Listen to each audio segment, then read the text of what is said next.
Kabanata 151. Tumigil si Wang Lin. Ipinasya niyang silipin ang token bago muling tumitig kay Chen Kun. Nang makita ni Limuan ang token, nagatubili siya bago tumingin ng mas malapitan at nagulat. Sinabi niya, iyan ang 10,000 Devil 100-day kill order. Hindi ko akalain na may ganitong yaman ang Sea of Devils.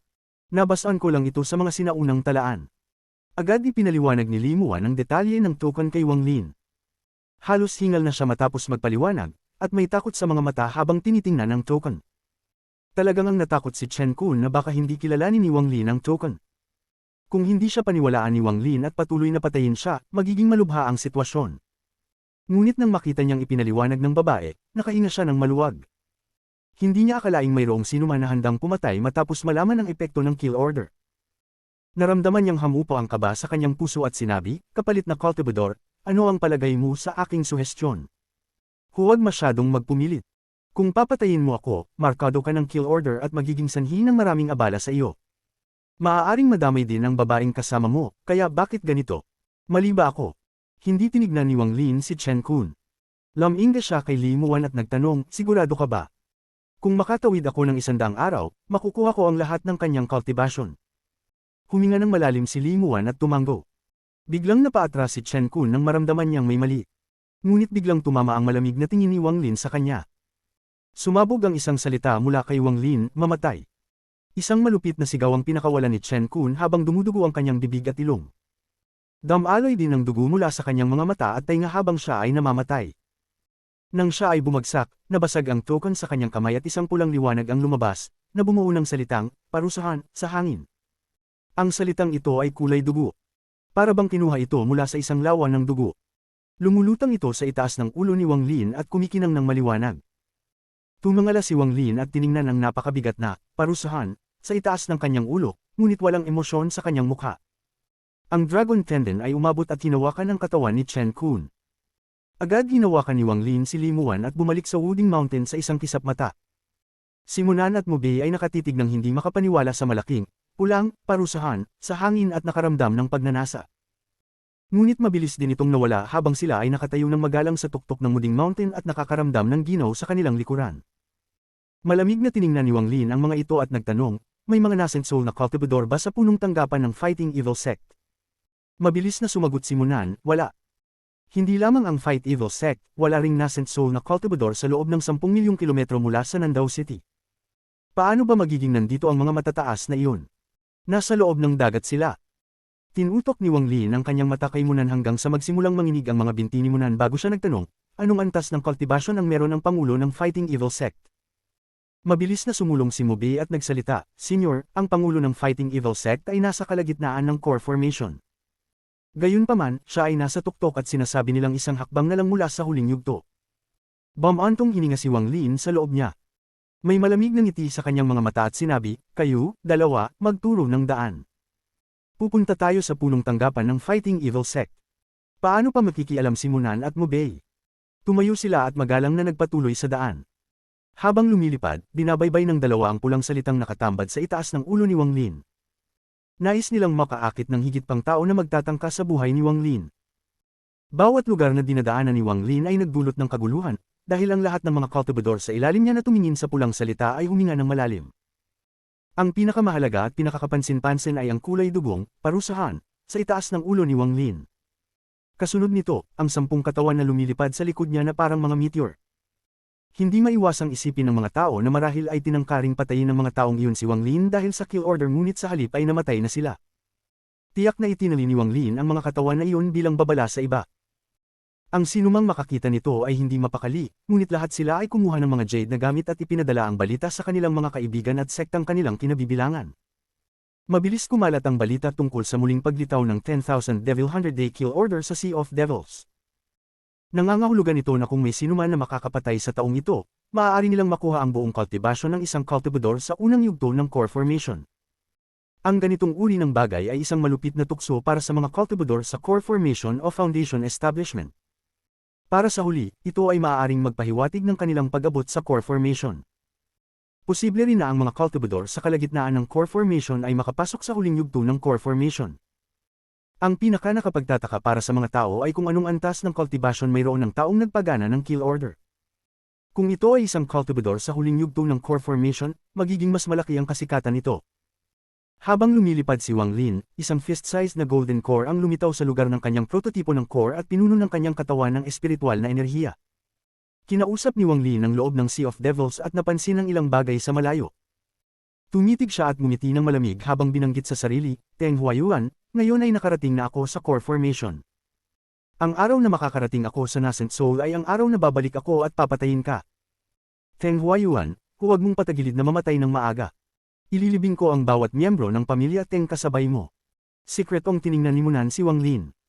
Ang ekspresyon na nakita niya ay ikinabahala siya at pinabilis ang tibok ng kanyang puso. Lihim siyang nagmura, bakit walang lumalapit upang patayin ang taong ito? Ang laki ng salitang iyon sa itaas ng kanyang ulo, sana may dumating at patayin siya. Kung talagang ang dadalhin namin siya pabalik, kahit hindi kami mapatay niya, tiyak na papatayin kami ng Pangulo. Habang siya ay nagdarasal, isang tao ang lumabas mula sa fog. Ang taong ito ay mukhang isang halimaw. Habang siya ay lumalabas, ang fog ay umatras sa kanyang daraanan. Mayroon siyang itim na buhok, itim na mata, at nakasuot ng itim na roba. Ang kabuuan ng kanyang katawan ay naglalabas ng itim na liwanag. Kung ang taong ito ay may maganda at malupit na itsura, magiging puno siya ng killing intent, ngunit sa kasamaang palad, siya ay isang middle-aged na lalaki. Namamaga ang kanyang tiyan at may ngiti sa kanyang mukha. Dahil dito, wala ni isang killing intent ang nararamdaman. Sa halip, siya ay mukhang tuso. Ang mga ekspresyon ni Namunan at Mubei ay agad nagbago nang makita nila ang taong ito, ngunit mabilis na lumitaw ang kasiyahan sa kanilang mga mukha. Tinitigan ng middle-aged na matabang lalaki ang salitang nakalutang sa itaas ng ulo ni Wang Lin, at pagkatapos ay malakas na tumawa at pinuri ito. Sok, 10,000 Devil 100-day kill order, magaling. Magaling. Junior, bibigyan kita ng kalahating oras upang ayusin ang mga bagay-bagay bago ka mamatay. Huwag mong subukang lumaban. Sa iyong mababang cultivation ng core formation, hindi mo ako kayang talunin, ang Black Cloak Devil Lord. Pagkatapos niyang magsalita, tumingin siya sa langit at itinagilid ang kanyang mga kamay, na parabang pinagmamasdan ng buong langit. Napangiti si Limuan habang tinitingnan ng mayabang na matabang lalaki. Tumingin siya kay Wang Lin at ang ngiti ay lumawak pa. Sumigla si Munan. Ito na ang tunay na eksperto. Isa itong rogue cultivator na pati ang pangulo ng sekta ay nag-iingat, ang Devil Lord Shangguan mo. Ayon sa mga balita, ang kanyang antas ng cultivation ay katulad ng Pangulo, nasa tuktok ng kalagitnaan ng core formation at isang hakbang mula sa huling yugto ng core formation. Ang paraan ng kanyang cultivation ay isang hakbang na mas mataas pa kaysa sa pinakamataas na elder ng sekta. Pumangit ang mukha ni Wang Lin at ngumisi ng malamig, hinahanap mo ang kamatayan.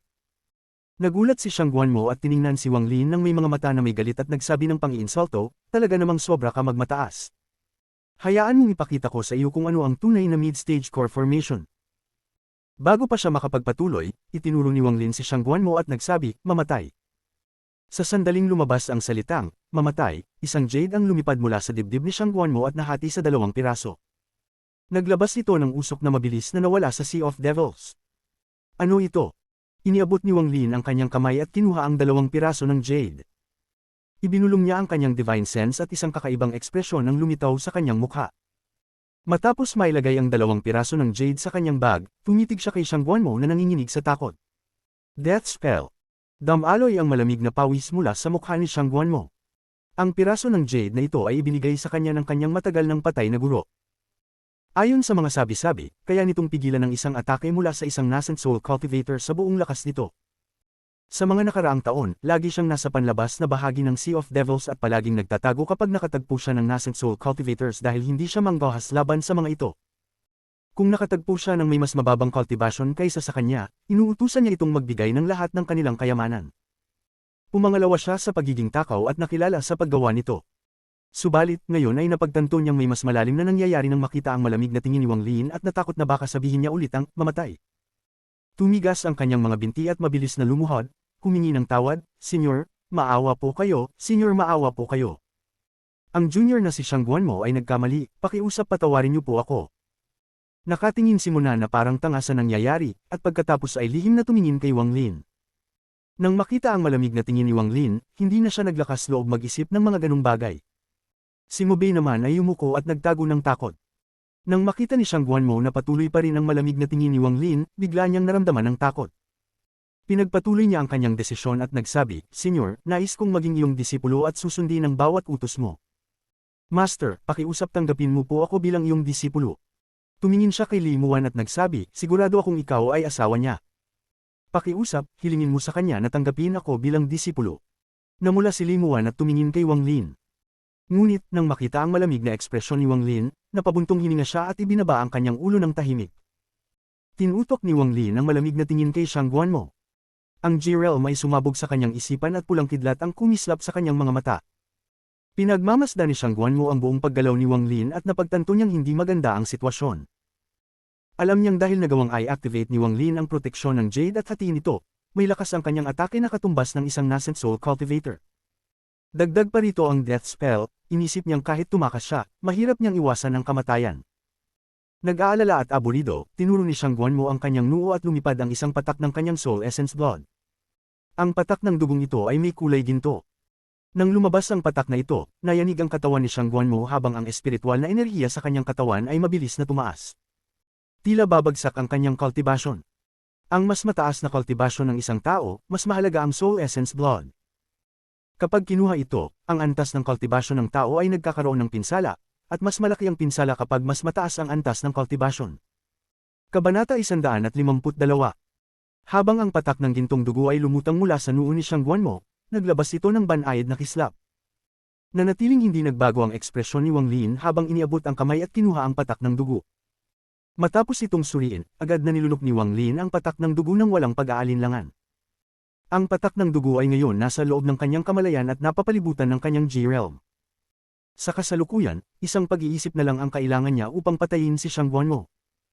Gayun din, kung mamatay si Wang Lin, mamamatay din si Shang Guanmo. Ang Soul Essence Blood ay parang isang uri ng pagpigil, ngunit mas tuwiran. Bagamat matibay ang hitsura ng kamalayan ng isang tao, ito ay talagang napaka-brittle.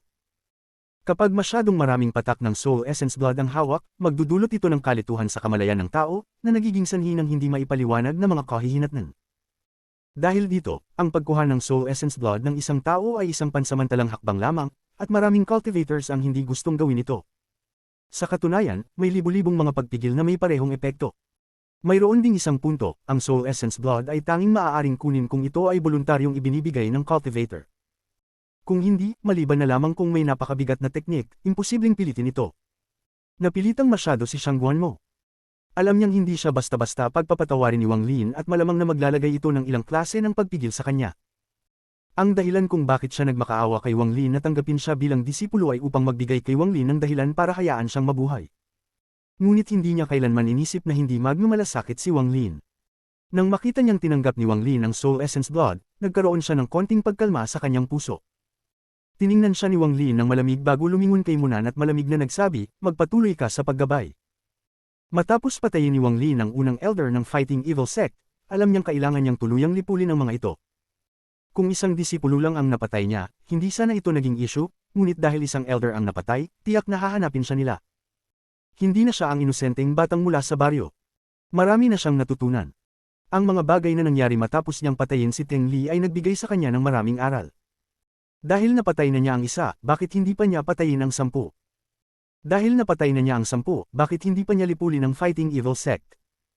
Tanging sa pamamagitan ng paglipol sa buong Fighting Evil Sect ay maiiwasan niya ang anumang problema sa hinaharap. Sa ganitong pag-iisip, kinuha niya si Limuan at mabilis na lumipad pasulong. Kasabay nito, ang Attraction Force Technique ay bumuo ng dalawang malalaking kamay, kinuha si Munan at Mubei, at inihagi silang pasulong. Ang mga mukha ng dalawang magkapatid ay napakaputla, ngunit hindi sila naglakas loob magreklamo at mabilis na napanatili ang kanilang balanse at nagpatuloy sa paggabay na nakayuko ang mga ulo. Si Shang Guanmo naman ay pinunasan ng malamig na pawis sa kanyang noo at mabilis na sumunod sa likod. Lihim niyang isinumpas sa kanyang puso ngunit hindi naglakas loob ipakita ito, natatakot siyang baka isipin ng demonyong iyon na muling papatayin siya. Death Spell. Ang teknik na ginamit niya ay tiyak na ang Death Spell. Para makapamahala ng teknik na kasing tindi niyan, hindi siya basta-basta. Patuloy na binibigyan ni Shang Guanmo ng pagsusuri si Wang Lin habang lihim siyang tinitingnan ito. Nakaramdam ng isang komplikadong emosyon si Limuan. Hindi niya akalaing mararating ni Wang Lin ang antas ng core formation. Pinatunayan din niya ang lahat ng kanyang sinabi mula sa simula. Laban sa mga cultivators na mas mababa sa Nascent Soul Stage, siya ay walang talo. Pakiramdam niya ay parang nananaginip siya habang iniisip ang mga nakaraang taon na ginugol niya sa Sea of Devils. Lahat ng ito ay napakalayo sa dati niyang buhay. Ang limuwan noon ay puro sa cultivation o paggawa ng mga pills. Tuwing lalabas siya, ang kapatid niya ay lagi ring kasama. Kapag nandoon ang kapatid niya, wala talagang panganib. Dahil sa kanyang talento sa pill refining at formations, minahal siya ng mga elders at sikat siya sa kanyang sekta. Maraming tao sa kanyang henerasyon ang humabol sa kanya, ngunit wala ni isa ang nakapagpasik ng kanyang puso. Ang unang beses na nakilala niya si Wang Lin, inisip nilang siya si Sun Yukai at nagkaroon sila ng hindi pagkakaintindihan. Ngayon, iniisip niya, kung talagang nakipaglaban sila noon, tiyak na hindi pa makakayanan ng kapatid niyang makipaglaban-laban sa kanya. Sa pagkaintindi ni Limuan kay Wang Lin ngayon, alam niyang kung nakipaglaban sila, ang tanging mangyayari ay sila ay malilipol ni Wang Lin. Pati siya, sa kabila ng kanyang kagandahan, ay mamamatay din, dahil wala itong epekto kay Wang Lin. Siya ay isang taong walang puso. Pinanood ni Limuan si Wang Lin at nagbuntong hininga. Sa lahat ng mga taon, alam niya na hindi siya magkakaroon ng kahit anong malaswang ideya tungkol sa kanya. Sa mga mata ni Wang Lin, siya ay isang simpleng pill furnace lamang. Nakaramdam ng kapaitan si Limuan sa kanyang puso. Ang kapaitang iyon ay patuloy na lumalakas hanggang sa kumalat ito sa kanyang buong katawan. Nagtampol si Wang Lin ng mga mata kay Limuan at malamig na nagsabi, "Huwag mag-alala. Kapag tapos na akong ayusin ang mga bagay dito, ibabalik kita sa Haofen Alliance." Pamat na palalo ang mukha ni Limuan habang kinagat ang ibabang labi at tumango. Naging tahimik silang dalawa. Hindi nagtagal, biglang huminto ang mga nangungunang naggagabay at nagpakita ng isang malupit na ekspresyon. Mula sa fog, higit sa 100 anino ng mga cultivator ang nagpakita. Lahat sila ay nakatingin sa malaking, punish, sa itaas ng ulo ni Wang Lin. Puno ng kasakiman ang kanilang mga mata, ngunit sa loob ng kasakiman, may kaunting takot. Tiningnan ni Wang Lin ng malamig ang grupo at tahimik na nagsabi, "Magpatuloy sa paggabay. Kung may maglakas loob hamarang sa ating daraanan, patayin sila." Nalaman ni Xiang Guanmo na ito na ang kanyang pagkakataon at kailangan niyang magampanan ito ng maayos. Tumalon siya at dumaan sa harap ni Namunan at Mubei. Ngumiti siya sa kanila at sinabi, "Isang grupo ng mga basurang Foundation Establishment Cultivators. Makinig kayong mabuti, sinuman na magtatangkang hamarang sa ating daraanan ay mamamatay." Habang nagpapatuloy sila, umatras lahat ng mga cultivator upang bigyan daan. Wala sa kanila ang may planong kumilos sa simula. Nais lang nilang makita kung anong klaseng tao ang nag-activate ng 10,000 Devil 100-Day Kill Order. Ang 10 katawan na nakabitin sa Dragon Tendon sa likod ni Wang Lin ay nagdulot ng panginginig sa kanilang mga katawan. Kahit gusto nilang kumilos, magdadalawang isip sila matapos makita ang mga katawan. Ngunit, kumalat ng mabilis ang balita tungkol sa 10,000 Devil 100-Day Kill Order. Hindi nagtagal, lahat ng mga tao sa loob ng 10 milyong kilometro mula sa Nandao ay nakalaman na ito at nagsimulang magtanong. Dahan-dahan, dumami ang mga cultivator na lumitaw sa kalangitan. Sa kanilang paglalakbay, nakatagpo si Wang Lin ng mga ganitong uri ng cultivator paminsan-minsan. Dahil sa dami ng mga cultivator na nagpakita, naapektuhan ang kanilang bilis. Naging hindi na mapakali si Wang Lin. Nang makita ang kasakiman sa kanilang mga mata, gusto niyang patayin silang lahat. Marami ring mga cultivator ang sumusunod sa kanila na may masamang layunin. Ang mga puso ni Namunan at Mubei ay nanginginig. Sa kanilang paglalakbay, nakatagpo sila ng maraming tao na mas mataas ang level ng cultivation kaysa sa kanila. Pati na ang mga matatandang cultivator na karaniwang hindi nagpapakita ng kanilang mukha ay sumusunod sa kanila. Dahil dito, naging labis ang kaba ng mga ito. Kalimutan na nila, pati si Xiang Guanmo ay naging nerbyoso. Kung magpapatuloy ito, magsisimula na itong magdulot ng atensyon mula sa mga cultivator mula sa labas ng lugar ng Nandao. Pagkatapos nito, mahirap nang matiyak kung may lilito na nascent soul cultivator. Nag-alala siya ng sobra at lihim na nagtataka kung bakit hindi pa nagsisimula magpatay ang halimaw. Kung siya, matagal na niyang pinatay ang mga ito at ginamit ang buong lakas upang supilan ang sitwasyon. Kung parami ng parami ang tao, magiging mas komplikado ito. Ang hindi mabilang na mga cultivator na nakapaligid sa kanila ay nagdulot kay Limuan ng kaunting takot, ngunit pagkatapos niyang tumingin kay Wang Lin, kumalma siya ng kaunti. Lalong lumamig ang mga mata ni Wang Lin nang bigla siyang tumigil at tumingin sa mga nakapaligid na cultivator na may malamig na ngiti sa kanyang mukha. Ang malamig niyang tinig ay umabot sa mga tao sa paligid nila. Sino man ang manatili pa rito pagkatapos ng 3 hininga, mamamatay. Pagkatapos nito, ipinikit niya ang kanyang mga mata. Pagkalipas ng 1 hininga, binuksan niya ang kanyang mga mata. Puno ang mga ito ng pulang kidlat. Inilipat niya ang hawak kay Limuan mula sa kanyang braso patungo sa kanyang bewang. Wala nang oras upang tamasahin ang malambot na pakiramdam, bigla siyang umatras. Ang G-Realm Divine Sense ay kumalat ng mabilis at isang gintong liwanag ang pumutok mula sa kanyang bibig, na nawala matapos ang ilang saglit. Ito ang unang pagkakataon na nagsimula si Wang Lin ng isang malawakang pamamaslang. Ang pagpatay sa mga Foundation Establishment Cultivator sa loob ng saklaw ng G-Realm ay kasing dali ng pagdurog ng mga langgam. Pagkarinig ng hindi mabilang na mga malungkot na sigaw, ang natirang mga cultivator ay natakot at agad na umatras. Sa kalaunan, ang karamihan sa mga cultivator ay naubos ang kanilang espiritual na lakas sa pagtakbo, ngunit bago pa sila makalayo, magkakaroon ng isang kisap ng gintong liwanag at ang kanilang mga ulo ay magbubuntog. Ang mukha ni Wang Lin ay malamig at walang awa. Habang ang kanyang malamig na titig ay dumaan sa bawat cultivator, sila'y magdurugo mula sa kanilang mga butas at mamamatay ng miserable. Tuwing may katawan na nahulog mula sa langit, ang dragon tendon sa likuran niya ay gagawa ng bagong sanga at ibabalik ang katawan. Ang bilis ni Wang Lin ay hindi bumabagal. Sa halip, naging mas mabilis pa siya. Ang kanyang pangunahing target ay ang mga core formation cultivator. Samantalang ang mga foundation establishment cultivator ay tinatamaan lamang ng epekto. Sa puntong ito, wala nang natirang kasakiman sa mga isipan ng mga nakapaligid na cultivator. Ang kasakiman ay napalitan ng takot. Sa bawat pagpapatay, ang salitang punish ay naging mas pula hanggang ito'y naging isang maliwanag na kandila sa dilim. Napakapula nito na parabang ito'y nagdudugo. Bukod pa rito, ang lahat ng mga nagtatangkang tumakas na cultivator ay takot na takot sa gintong liwanag. Tuwing lilito ito, may isang tao na mamamatay sa isang misteryosong paraan. Sa loob lamang ng isang oras, ang karamihan sa mga tumatakas na cultivator ay napatay ng Crystal Sword, at hindi mabilang na mga tao ang namatay sa G-Realm ni Wang Lin. Higit sa 1,000 mga bangkay na ang nakatali sa dragon tendon sa likuran ni Wang Lin. Ang tendon ay parang isang kapa ng kamatayan na dumadaloy sa likod ni Wang Lin. Sa puntong ito, sa loob ng fog na 1,000 kilometro ang layo, nakatayo ang 7 o 8 matandang demonic cultivator. Wala sa kanila ang nagsalita, ngunit ang takot sa kanilang mga mata ay naging mas malinaw at mas kitang-kita. Kabanata 153. Ang mga cultivator na ito ay lahat nasa kalagitnaan ng core formation. Karaniwan ay nakatuon lamang sila sa pagpapalakas ng kanilang cultivation. Kung ito man ay ang tatlong namumunong sekta, o ang Fighting Evil Sect, lahat sila ay magalang sa mga taong ito. Kung hindi dahil sa paglitaw ng Killing Order, hindi sana lumabas ang mga taong ito. Isang lalaki na may malusog na kutis ngunit may masamang ekspresyon ay tumingin kay Wang Lin. Ang kanyang mga mata ay kumurap at sinabi ng dahan-dahan, kailangan nating kumilos agad. Kung magpapatuloy ito, tiyak na aakit tayo ng mga nascent soul cultivator. Kahit na walang nascent soul cultivator sa loob ng 100 milyong kilometro mula sa Nandao, paano naman ang mga nasa labas? Kapag dumating ang isang nascent soul cultivator, wala na tayong pagkakataong magtagumpay.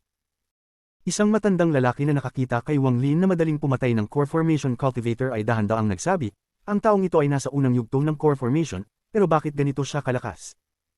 Nakikita ko na ang matandang demonyo na si Shangguan ay handang maging kanyang disipulo, kahit na tayo ay kumilos. Marahil wala rin tayong makukuha mula rito. Mayroon ding flying sword na iyon. Hindi ko pa nakikita ang isang flying sword na kayang mag-teleport. Ang sword na iyon ay tiyak na isang treasure na nasa level ng nascent soul, o kaya ay isang soul formation level na treasure. Napatay na nito ang 100 katao. Hindi ba't nakita ninyo ang 10 katawan na orihinal na hinihila ng fiend na iyon? Ang mga iyon ay mga elder ng Fighting Evil Sect. Kayang-kaya niyang pumatay ng mga core formation cultivator na parang mga insekto lang. Kung kayo pa ay puno pa ng kasakiman, problema ninyo na iyon. Hindi ko nagagawin ang kalokohang ito. Column. Isang cultivator ang tumingin kay Wang Lin, ang mga mata niya ay puno ng takot. Pagkatapos niyang magsalita, kumuha siya ng isang bangka at mabilis na umalis. Ang mga natitirang cultivator ay tahimik na nagmuni-muni hanggang may isa sa kanila na biglang nagsabi, malapit nang dumating ang mensahero mula sa loob ng dagat. Handang-handa akong patayin ang taong ito upang mailigtas ang aking mga ipon na nagtagal ng 100 taon. Kapag nakuha ko na ang peel ng cultivation na iyon, makararating ako sa huling yugto ng core formation at makakaprotekta sa aking mga ipon. Isang matandang lalaki na puno ng mga kulubot ang huminga ng malalim at dahan-daang nagsabi, ganoon din ako. Matatapos na ang buhay ko kung hindi ko madidagdagan ang aking cultivation level sa susunod na 10 taon. Sa pagkakataong ito, anuman ang mangyari, kailangan kong subukan. Pagkatapos nito, mabilis siyang tumakbo patungo kay Wang Lin at sinundan siya ng iba pang mga cultivator. Ang natitirang mga cultivator ay tahimik na nagmasid ngunit maingat na pinagmasdan ang dalawa. Napagpasyahan nila na kung magpakita ng kahit kaunting pagkakataon ang dalawa na manalo, aaksyon sila, pero kung wala silang pagkakataong manalo, aalis na lang sila upang hindi maging kaaway ang taong ito. Ipinagtabuyan ni Wang Lin ang patay na core formation cultivator at hinawakan ng golden core sa kanyang kamay. Tumingin siya sa mga nagkalat na cultivator at ngumiti ng malamig sa kanyang puso. Pinalo niya ang Dragon Tendon at sinabi, lumabas ka. Ngayong araw, maaari mong kainin ang kahit anong gusto mo. Ang demonyo na nasa loob ng Dragon Tendon ay hindi nakatiis sa tukso ng lahat ng masasarap na pagkain sa harap niya. Gayunpaman, hindi siya naglakas loob na lumabas ng walang utos ni Wang Lin, ngunit pagkatapos marinig ang mga salita ni Wang Lin, tumawa siya at tumalon mula sa Dragon Tendon. Ipinakita ang kanyang tunay na anyo at mabilis na tumalon patungo sa isang nagtatangkang tumakas na Core Formation Cultivator. Ang katawan ng cultivator ay kumilos ng kaunti bago tuluyang mamatay at maging isang kalansay. Isang pulang mist ang lumabas mula sa kanyang ulo at tumawa siya. Ang sarap!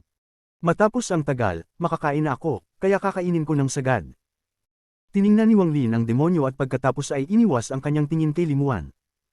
Ang mukha ni Limuan ay mapatla habang tinitingnan niya ang demonyo habang kinakagat ang kanyang ibabang labi. Hindi niya alam kung ano ito, ngunit natakot siya nang sumulpot ang demonyo. Binawi ni Wang Lin ang kanyang tingin at malamig na tinignan ang demonyo. Agad na umalis ang demonyo at naisip, sino bang gustong makasama ka? Mas mabuti pang lumayo na lang ako. Pinakamaganda kung hindi nakita makita muli. Malaki ang mundo. Gaano kaluwag kung malaya. Ngunit alam din niya na ang ganoong pag-iisip ay mahirap mangyari. Ang demonyo ay bumubulong sa sarili habang hinahabol ang mga cultivator. Pagkapikitin ng isang masamang ngiti at papalapit na upang lumunin ang isang cultivator, isang gintong liwanag ang tumagos sa dibdib ng cultivator. Sumumpa siya ng malakas. Bago pa man siya makalundag patungo sa isa pang cultivator, muling kumislap ang gintong liwanag. Matapos umalis ang demonyo, unti-unting kumalma ang puso ni Limuan. Nagatubili siya ng konti bago lumingon kay Wang Lin at nagtanong, siya ay. Ang mga mata ni Wang Lin ay kumislap. Walang ibang cultivator sa loob ng 100 metro mula sa kanya. Ang lahat ng mga patay na cultivator ay nakabalot sa Dragon Tendon at lumilipad sa likuran niya na parang isang kapa. Ang labanan na ito ay nagdulot ng pagkalat ng pangalan ni Wang Lin sa buong lugar ng Nandao. Mayroong hindi bababa sa 1,000 katawan na nakakalat sa likuran niya, na bumabalot sa langit. Ang pulang punish na nasa itaas ng kanyang ulo ay naging tanda ng isang malakas na cultivator mula sa isang malaking tukso. Iyon ay isang demonyo, tahimik na sinabi ni Wang Lin habang tinitingnan ang dalawang sinag ng liwanag na papalapit sa kanya mula sa higit sa 1,000 kilometro. Pumikit siya saglit bago tumalikod at umalis. Shanguan mo, Munan, Mi Bei, nakakita na ba kayong sapat? Ang malamig na tinig ay umabot sa 3 cultivator sa kanilang mga ulo. Ang katawan ni Shanguan mo ay nayanig habang muling pinagtutuunan ng pansin ng mga cultivator na papalapit. Ang puso niya ay puno ng kalituhan sa ngayon. Kahit alam niyang malakas ang fiend na ito, hindi niya inisip na magiging ganito ito kalakas. Ang death spell, talagang nakakatakot, kung hindi ako mamatay ngayon, kailangang subukan ko itong I-cultivate. Kung mayroon akong ganitong kapangyarihan, makakalakad ako ng buo sa outer part ng Sea of Devils. Huminga ng malalim si Shanguan mo at hindi na naramdaman ng anumang lungkot sa pagbibigay ng kanyang soul blood essence. Walang pakialam kung nasaan sila, ang malalakas ay nirespeto.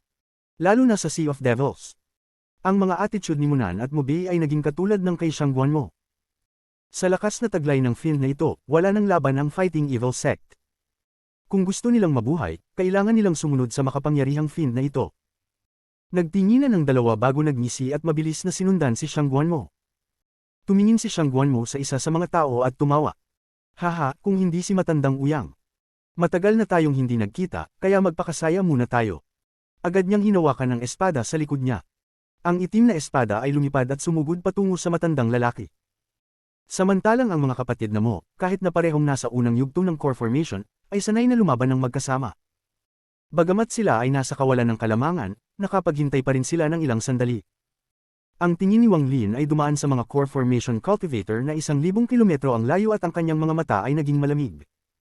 Ang mga natirang cultivator ay nakatakas na sa malayo. Nais nilang magkaroon ng extra na mga paa upang makatakbo ng mas mabilis.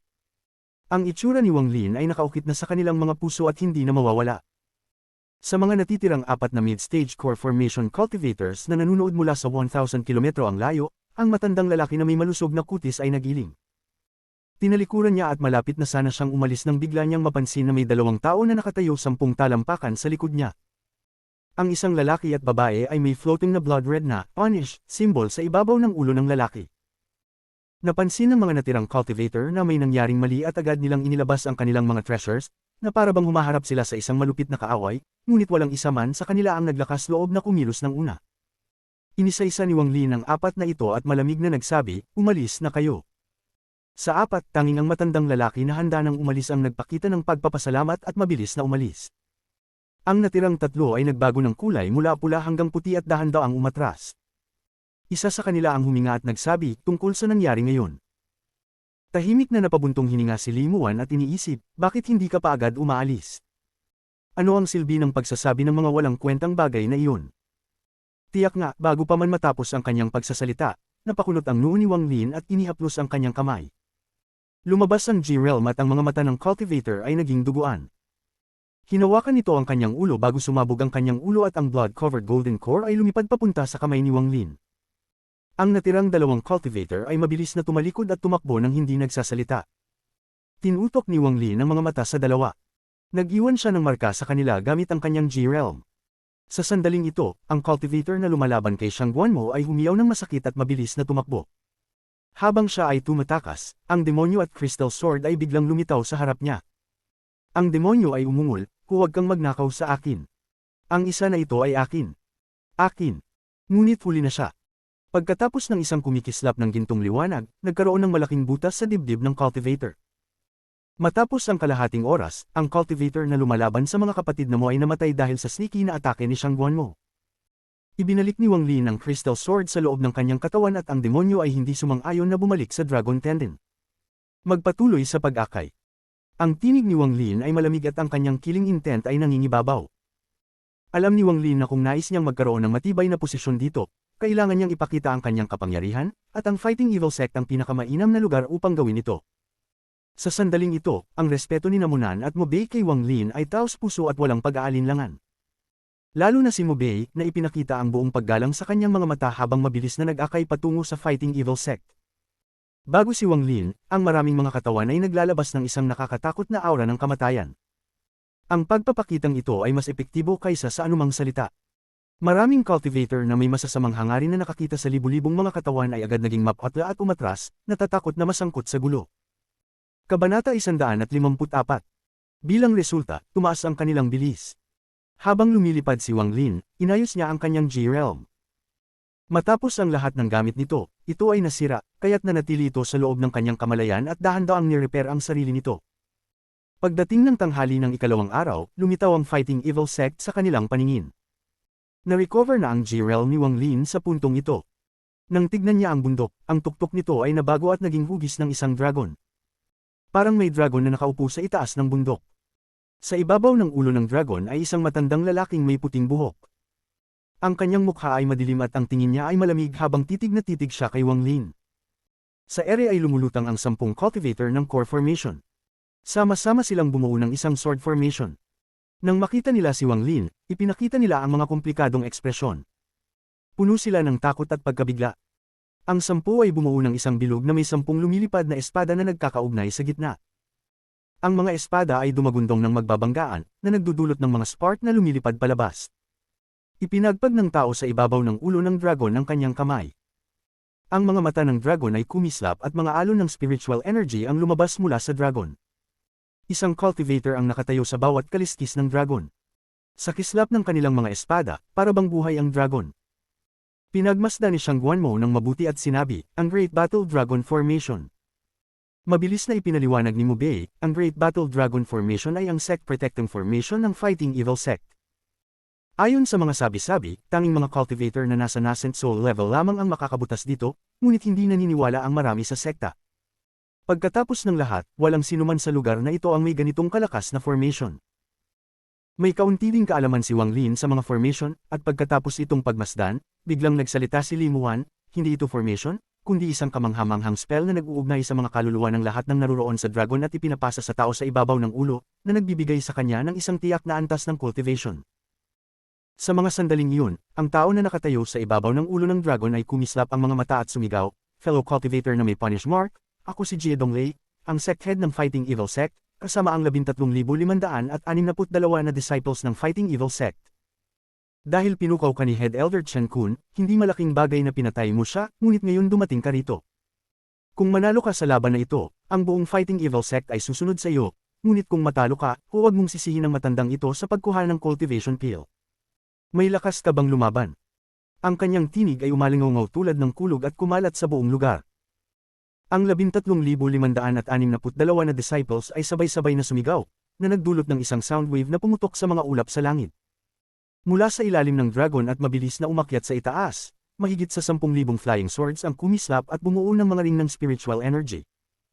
Habang tumataas, lalong denso ang mga ring, at ang mga nasa tuktok ay naglalabas ng malakas na presyon. Kasabay nito, ang 10 core formation cultivators ay mabilis na lumipad patungo kay Wang Lin. Pinalaya ni Wang Lin si Limuan at tumalon pasulong na may pulang kidlat na kumikislap sa kanyang mga mata. Nayanig ang katawan ng 10 cultivator. Hindi nila magawang sumulong. Ang mga taong ito ay gumamit ng iba't ibang paraan upang matutunan ang lakas ni Wang Lin sa mga nakaraang araw, kaya nang makita nilang sumugod si Wang Lin, hindi nila maiwasang mag-atubili. Iniska ni Wang Lin ang mga ito bago hinayla ang dragon tendon sa likod niya, dahilan upang magbanggaan ng libu-libong mga katawan sa dragon. Nang magbanggaan ng libu-libong katawan sa dragon, naging isang malaking pader ng pulang misto. Ito ay dahil sa isang protection barrier. Bigla, ang buong protection formation ng Fighting Evil Sect ay naging madilim na pula. Ang mga ring ay nagtipon sa matandang tao sa ibabaw ng ulo ng dragon. Isang malakas na aura ang nagmula sa kanyang katawan, at pagkatapos ay pumutok ang kanyang mga damit habang siya ay biglang lumaki ng ilang beses sa kanyang orihinal na laki. Ang malakas na spiritual energy ay damaloy tulad ng mga alon ng dagat mula sa matandang tao at pinilit siyang itulak mula sa mid-stage ng core formation patungo sa late stage ng core formation. Pagkatapos ay patuloy itong dumaan, umabot sa isang yugto tulad ng early stage nascent soul ng walang nascent soul. Ang pseudo-nascent soul stage na ito ay karaniwang nangyayari lamang sa mga puppet na nilikha ng mga bansa na may mataas na cultivation. Sumigaw si Jie Donglei habang siya ay tumalon sa ere. Tinitigan niya ang mga core formation cultivators at sumigaw, maliban sa basura, umalis na kayo. Ipinakita ng 10 core formation cultivators ang mga ekspresyon ng ginhawa habang mabilis silang umalis sa gilid at titig na titig kay Wang Lin. Tumigil ang tingin ni Jie Donglei kay Wang Lin, pagkatapos ay ngumiti at nagsabi, nagawa kong tipunin ang lahat ng mga rumor tungkol sa iyo habang papunta ka rito. Mukhang hindi kayang saktan ka ng mga tao na nasa ilalim ng nascent soul stage, ngunit ngayon na mayroon akong lakas ng isang nascent soul cultivator, hayaan mong makita kung paano mo ako talunin. Ang mukha ni Limuan ay naging mapatla. Tinitigan niya si Wang Lin ng may pag-aalalang tingin. Gayunpaman, nang makita ang isang bahid ng paghamak sa mga mata ni Wang Lin, nakaramdam siya ng ginhawa ng hindi maipaliwanag. Sikretong umungol si Nananmo at Nanbei. Akala nila tiyak na mananalo si Wang Lin, ngunit ngayon ay nagbago ang sitwasyon. Ang naghihintay sa kanila ay ang galit ni Sect Head Jie Donglei, hindi may kakaila na ang Fighting Evil Sect ay may napakabigat na paraan ng paghawak sa mga traidor. Ang Soul Blood Essence ni Shang Guanmo ay nasa kamay ni Wang Lin, kaya kung mamatay si Wang Lin, mamatay na rin siya. Lihim niyang sinisisi ang kanyang sarili habang iniisip kung paano makakalabas sa sitwasyong ito. Nagsalita ng may poot si Wang Lin sa kanyang puso habang tumalon pasulong at lumapag 30 talampakan sa harap ni Jie Donglei habang malamig na tinitingnan siya. Hindi mo ba alam ang death spell? Hayaan mong makita ng matandang ito kung gaano kalakas ang iyong death spell. Ang katawan ni Jie Donglei ay nawala at muling lumitaw ng higit sa 300 talampakan mula kay Wang Lin. Sa sandaling nawala si Jie Donglei, umatras si Wang Lin hanggang siya ay naging 500 talampakan ng layo kay Jie Donglei. Muling nawala si Jie Donglei at si Wang Lin ay umatras pa upang maging 700 talampakan ng layo. Sa distansyang ito, nagsimula siyang mag-isip. Nagkunot-noo si Jie Donglei habang tinitingnan si Wang Lin at ngumiti, anong ibig mong sabihin? Ipinakita ni Wang Lin ang isang ekspresyong nag-iisip bago nagsabi, hindi na ako lalaban pa. Pagkatapos nito, lumipad siya sa tabi ni Limuan at hinawakan siya sa baywang. Lumipat sila sa isang bundok na 1,000 talampakan ng layo, umupo, at ngumisi kay Jie Donglei. Lalong nagkunot ang noo ni Jie Donglei at sinabi, sa mabigat na tono, kung ganoon, ang bagay na ito, bago pa man niya natapos ang kanyang sasabihin, ang katawan niya ay nawala. Nang muling magpakita siya ay nasa harapan ni Wang Lin. Binuksan niya ang kanyang bibig at samuka ng isang sinag ng puting liwanag. Ang liwanag ay naging isang mabagsik na tigre na tumalong papunta kay Wang Lin. Kasabay nito, iniangat niya ang kanang kamay at isang electric net ang lumitaw. Ang net ay mabilis na lumipad patungo kay Wang Lin. Nanatiling kalmado si Wang Lin at nagpakita ng isang ngisi. Habang ang tigre ay tumatalon patungo sa kanya, ang demonyo sa loob ng dragon tendon ay tumalon at kinain ng tigre. Kasabay nito, lumipad ang crystal sword at ang paligid na net ay nagbigay ng tunog ng papang. Matapos ang ilang mga pag-atake mula sa espada, ang electric net ay pumutok na parang piraso. Samantalang si Jie Donglei, isang ice flame na naglalabas ng malamig na enerhiya ay lumitaw sa kamay ni Wang Lin. Pagka-appear ng ice flame, nagbago ang ekspresyon ni Jie Donglei at agad siyang umatras, ngunit sa oras na iyon, nakita niya ang pulang kidlat sa mata ni Wang Lin at ang kanyang kaluluwa ay nayanig. Ang pagkabigla sa kanyang kaluluwa ay nagdulot sa kanyang katawan na tumigil. Bilang resulta, tinamaan siya ng ice flame sa kanyang dibdib. Ang yelo ay mabilis na kumalat at dugo ang lumabas mula sa kanyang bibig. Agad siyang umatras at hindi huminto hanggang siya ay naging 300 talampakan mula sa ulo ng dragon. Ang kanyang mga kamay ay bumuo ng mga seals at pinukpok ang kanyang dibdib ng maraming beses. Pagkatapos ay kumain siya ng mga pills at sumigaw. Tanging noong mga sandaling iyon, nagsimulang umurong ang yelo na sumikop sa kalahati ng kanyang katawan at pinilit itong ilabas. Ang ice flame ay kumislap. Ang kulay nito ay kumupas ng malaki habang ito ay lumipad pabalik sa kamay ni Wang Lin. Simula pa lang, hindi sumugod si Wang Lin at nakatayo lang 1,000 talampakan ang layo na may nakangiting ekspresyon. Nagpahinto si Jie Donglei sa pagpopokus sa kanyang dibdib. Tinitigan niya si Wang Lin at biglang nagtanong, paano mo nalaman? Tahimik na sumagot si Wang Lin, hindi ko naisip ang anumang bagay. Napansin ko lang na ang aura mo ay kakaiba mula sa 300 talampakan hanggang 500 talampakan, at nang maging 1,000 talampakan, halos mawala ang aura mo mula sa nascent soul realm. Napakatalino ni Limuan at agad niyang naisip kung ano ang nangyayari. Tahimik na nagtanong, pati ba ang kanyang sugat ay pekeng? Ang sugat na dulot ng ice flame ay totoo, ngunit nang umatras siya sa loob ng 300 talampakan ng ulo ng dragon, ang spiritual energy ay gumaling na siya ng buo. Ginagamit niya lang ito para pilitin akong lumaban sa loob ng 300 talampakan ng ulo ng dragon. Ito ang unang beses na nagsalita ng ganito si Wang Lin kay Limuan, ngunit habang nakikipag-usap siya, hindi tinanggal ni Wang Lin ang tingin mula kay Jie Donglei. Nang una niyang makita ang formation, nagulat siya. Kung mayroon mang ganito, hindi ba't magiging invincible siya sa lugar na ito? Hanggat mayroon siyang sapat na mga tao na nagbibigay ng spiritual energy, maaari niyang tunay na makamtan ng lakas na kasing taas ng Soul Formation Cultivator. Kung ganun, hindi ba't ang Fighting Evil Sect ay magiging hari ng lugar na ito? Isinasaalang-alang iyon, tiyak na may isang malupit na kahinaan ng teknik na ito. Ang unang maiisip ng lahat ay ang oras ay maikli at alam ng gumagamit ng teknik na ito ang kahinaan, kaya't kaya nilang gumamit ng isang pamamaraan upang matakpan ang kaina-hinalang flow. Kung iyon lamang ang flow, isang napakabigat na teknik pa rin iyon. Ngunit napansin ni Wang Lin na tinukso siya ni Jie Donglei na lumaban imbis na direktang magtangkang patayin siya. Napansin niya ito ng kakaiba. Kaya nag-isip siya sa distansya nila at siya ay tinatayang nasa 900 talampakan. Sa ganitong pag-iisip, mabilis na tumakbo si Wang Lin sa 300 talampakan, urong patungo sa 500 talampakan, 700 talampakan, at sa huli 1,000 talampakan bago na lamang ang tunay na fatal flaw ng teknik na ito. Habang papalapit siya sa dragon, bumababa ang cultivation level ni Jie Donglei. Ang ekspresyon ni Jie Donglei ay hindi komportable. Kahit na mataas ang kanyang cultivation level, hindi niya talaga ito magamit ng buo. Bagamat may konting kamalian ang hula ni Wang Lin, hindi ito malayo sa katotohanan. Ang kanyang cultivation level ay magiging mahina ng malaki kapag siya ay nasa 900 talampakan, at sa distansyang iyon, mababa na ang tsansa niyang manalo. At kung lalayo pa si Wang Lin, lampas sa 1,000 talampakan, ang kanyang cultivation level ay agad na babagsak mula sa nascent soul realm at babalik sa core formation stage. Kabanata 155. Kung magpapatuloy ang ganitong stalemate, tiyak na magiging masama ito para kay Jie Donglei. Pagkatapos ng lahat, ang formation ay tatagal lamang ng 2 oras, at kalahati na ng oras na iyon ang lumipas. Nag-isip siya ng mabuti kung ano ang dapat niyang gawin. Noong una, plano niyang gamitin ang mga cultivator na nasa core formation upang matrap si Wang Lin ng kaunti para bigyan siya ng oras na umatake. Ngunit sa pinakaimportanteng sandali, ang takot sa kamatayan ng sumikop sa mga elders, kaya't umatras sila. Ang tanging pagpipilian niya ay kumilos mag-isa, ngunit hindi niya inaasahan na makikita ni Wang Lin ang kahinaan ng formation. Ngayon na nasakay na siya sa tigre, mahirap nang bumaba, tahimik siyang nakatingin kay Wang Lin. Tiningnan siya ni Wang Lin, tapos kinuha si Limuan at umatras ng isa pang 100 talampakan. Lalo pang lumalim ang pang-asar na ekspresyon sa kanyang mukha. Nagbuntong hininga si Jie Donglei. Tumalon siya pabalik sa ulo ng dragon at nagsabi, kalilimutan ko na. Inaamin ko ang pagkatalo. Pagkasabi nito, tinapakan niya ang ulo ng dragon at bumalik lahat ng spiritual energy sa katawan ng dragon. Ang liwanag sa mga mata ng dragon ay naging mas maliwanag. Habang bumabalik ang spiritual energy sa dragon, nayanig ang katawan ni Jie Donglei at ipinakita ang isang masakit na ekspresyon. Dahan-dahan, naging mas masakit ang ekspresyon niya at nagsimulang lumiit ang katawan niya. Nang matapos siyang lumiit, lumuhad siya sa isang tuhod sa ulo ng dragon. Mukha siyang matanda ng ilang dekada. Itinaas niya ang kanyang ulo at mahina niyang sinabi, inaamin ko ang pagkatalo.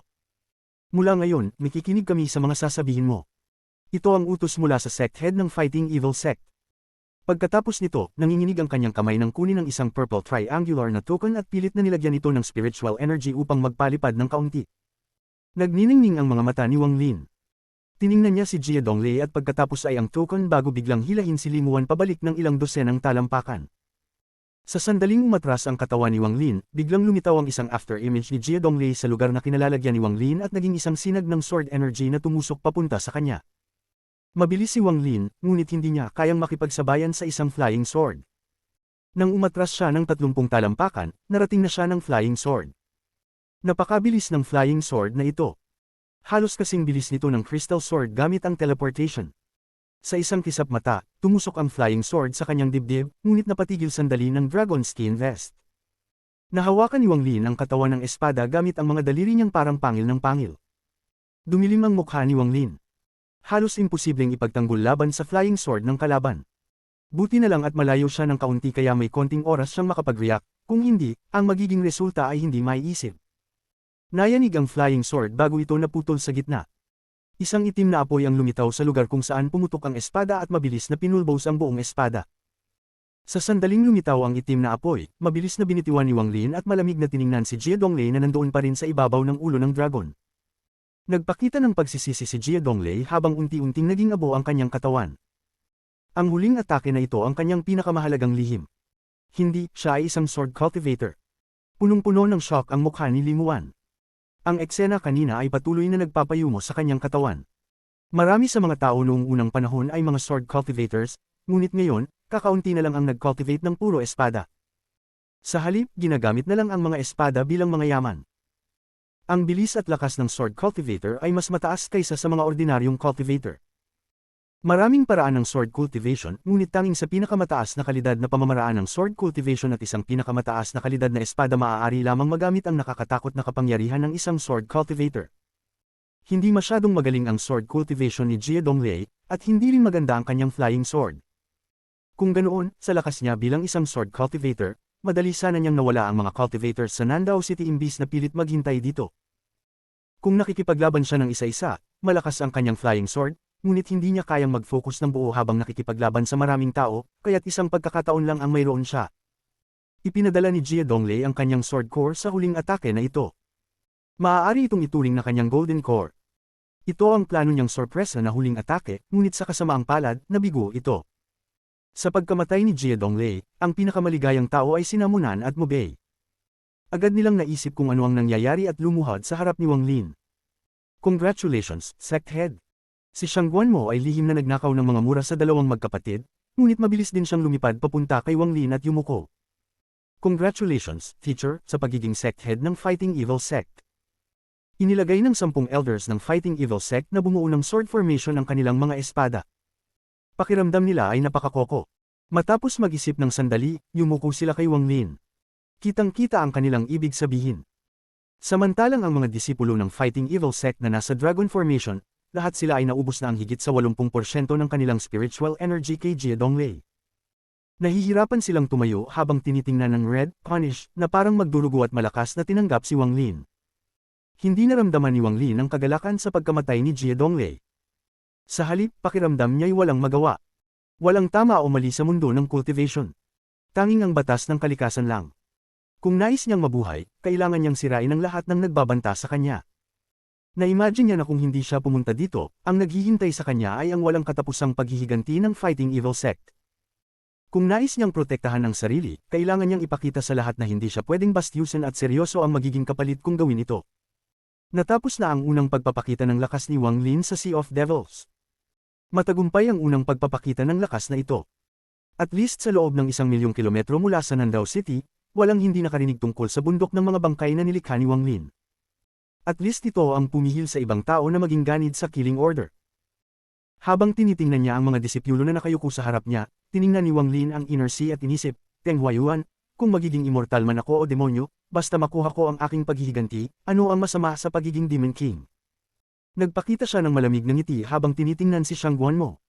Simula ngayon, ikaw ang sect head ng Fighting Evil Sect, sabi ni Wang Lin. Napalakas ang pagkabigla ni Shangguan Mo. Nais niyang magsalita, ngunit nang makita ang lamig sa mga mata ni Wang Lin, mabilis niyang pinigilan ang sarili at tumango. Maghanda ng kwarto para sa akin. Mag-i-stay ako sa closed-door cultivation. Kinuha ni Wang Lin si Limuan at lumipad papunta sa Fighting Evil Sect. Agad na inihanda ang kwarto. Ito ay ang personal na kwarto ni Jie Donglei, na matatagpuan sa loob ng ulo ng dragon. Umupo si Wang Lin na nakaluhod at tiningnan si Limuan, na may komplikadong ekspresyon sa kanyang mukha, at sinabi, pagkatapos ng aking closed-door cultivation, ibabalik kita sa bahay. Hanggang doon, ikaw ay malaya na gawin ang nais mo. Kasunod nito, ipinikit niya ang mata at tahimik na nag-cultivate. Si Limuan ay nakatingin kay Wang Lin. Matapos ang matagal na panahon, sinabi niya, salamat. Kasunod nito, naramdaman niya ang pagkabigat sa kanyang puso at iniwasan na siya.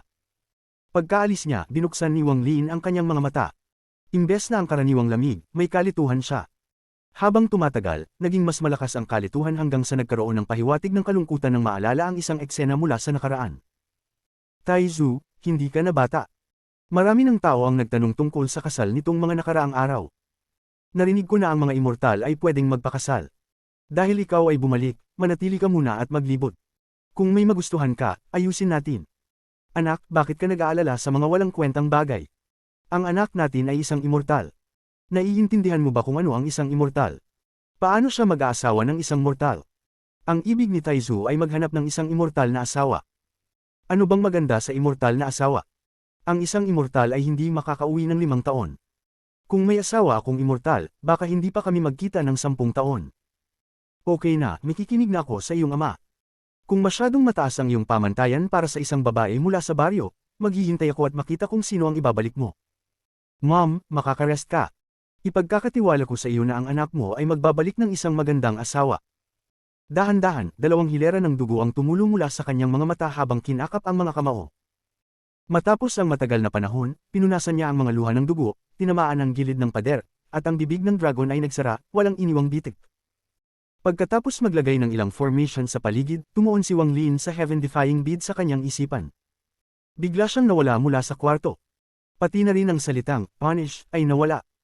Ito ang kauna-unahang pagkakataon na pumasok si Wang Lin sa heaven-defying bead matapos maabot ang core formation stage. Nang pumasok siya, nayanig si Shang Guanmo, na nangangasiwa sa Fighting Evil Sect, nang madama niyang nawala na ang nakakatakot na demonyo. Mas tama, ang essence ng kaluluwa ay nawala ng walang bakas. Ito ay nagdulot sa kanya ng pagkabigla at takot at mabilis na lumipad pataas. Pagkalipas ng ilang sandali, tumalikod siya at ipinakita ang isang itsura ng hindi pagkakaintindihan. Si Limuan, nakakababalang mula sa ulo ng dragon, ay napag-isip habang tinitingnan ang taas at nagbuntong hininga. Sa isang lugar sa space ng heaven-defying bead, ang nascent soul ni Sitonan ay lumulutang sa himpapawid, ang kanyang mga mata ay nakapikit at ang spiritual energy ay dumadaloy sa kanyang katawan. Sa kanyang mga gilid ay lumulutang ang 2 mahihinang puting ilaw.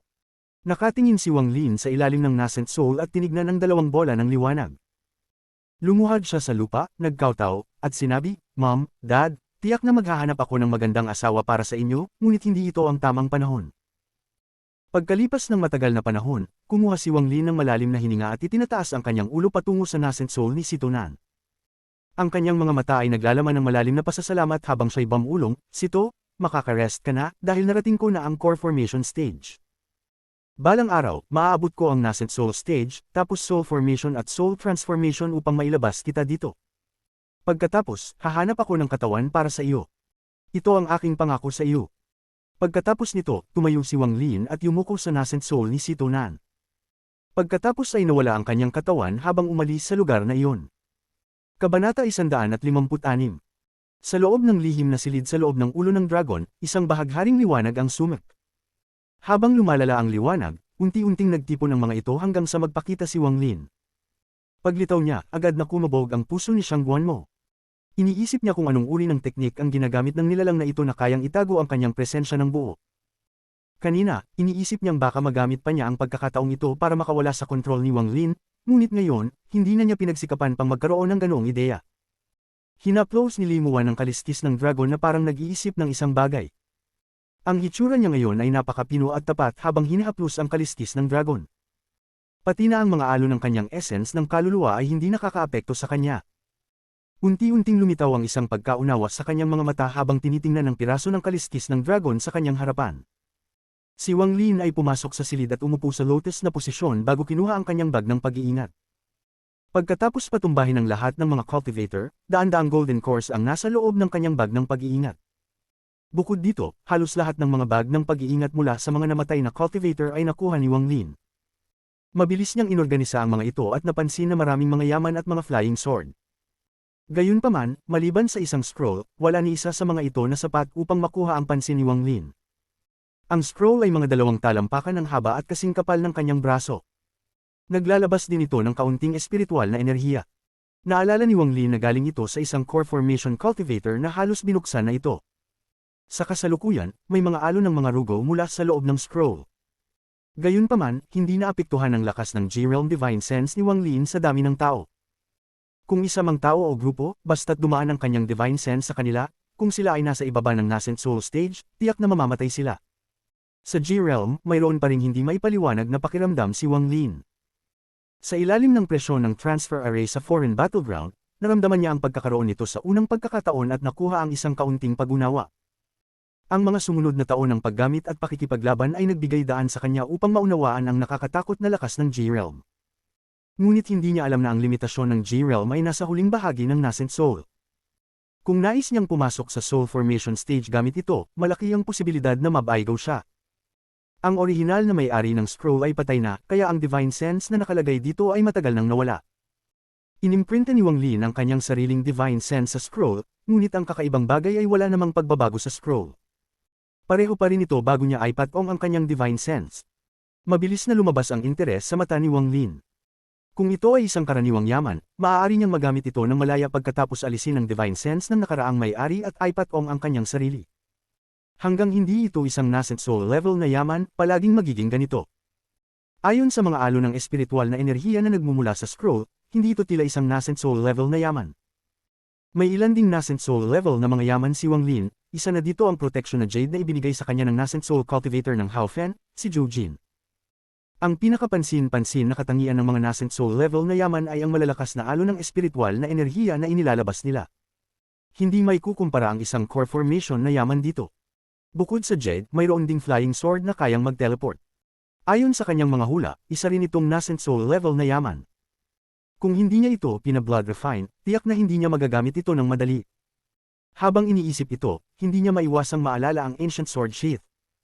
Kapag pinagsama ito sa Flying Sword, maaari nitong mapalakas ang kapangyarihan ng sword.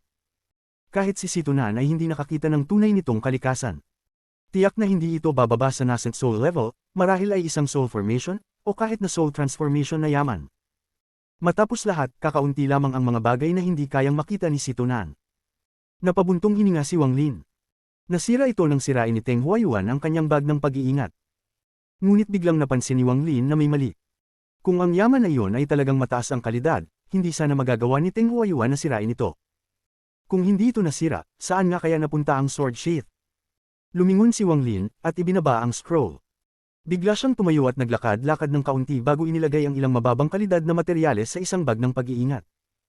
Pagkatapos ay nagtipon siya ng kaunting espiritual na enerhiya sa kanyang daliri at giniling ang bag na naging alikabok. Nag-focus ang mata ni Wang Lin sa bag ng pag-iingat habang ito ay naging alikabok. Sinubukan niya ulit at muli, at saka lumitaw ang isang pag-unawa sa kanyang mga mata. Kahit na nasira ang bag ng pag-iingat, hindi nasira ang mga gamit sa loob nito. Ang espasyo sa loob ng bag ay parang isang walang hanggan na vault na ang bag mismo ang nagsisilbing kandado. Kahit na nasira ang kandado, mananatiling nakasarado ang vault at ang mga gamit ay nasa loob pa rin. Kung makakakita siya ng paraan upang muling buksan ito, hindi imposible na mabawi niya ang mga gamit sa loob. Nag-isip si Wang Lin saglit. Pagkatapos ay umupo siyang muli sa lotus na posisyon. Habang tinitingnan ng scroll, hindi ito tila isang Nascent Soul level na yaman, ngunit hindi matukoy ni Wang Lin kung bakit hindi niya naramdaman na magagawa niyang kontrolin ito pagkatapos niyang ipatong ang kanyang Divine Sense dito. Matapos mag-isip ng kaunti, bigla niyang binuksan ang scroll. Nagseryoso ang kanyang ekspresyon. Ang buong scroll ay naging itim na walang kahit anong larawan. Habang tinitingnan ito, biglang nakaramdam si Wang Lin ng panganib mula sa scroll. Isang pares ng mga tatsulok na mata sa itim na papel ang biglang bumukas. Pagkatapos ay narinig ang malakas na rugo mula sa loob ng scroll na nagdulot sa scroll na mag-vibrate. Hindi nag-atubiling isara agad ni Wang Lin ang scroll. Ang rugo ay dahan-dahang hamina at nawala ng tunog hanggang sa tuluyang mawala. Nagpatak ng pawis sa noo ni Wang Lin. Nang lumabas ang Rugo, naramdaman ni Wang Lin na ang lakas nito ay hindi mas mababa kaysa sa dragon na namatay sa ika-14 na lambak. Ang tanging pagkakaiba lang ay ang espiritual na enerhiya ay nakakulong sa loob ng scroll.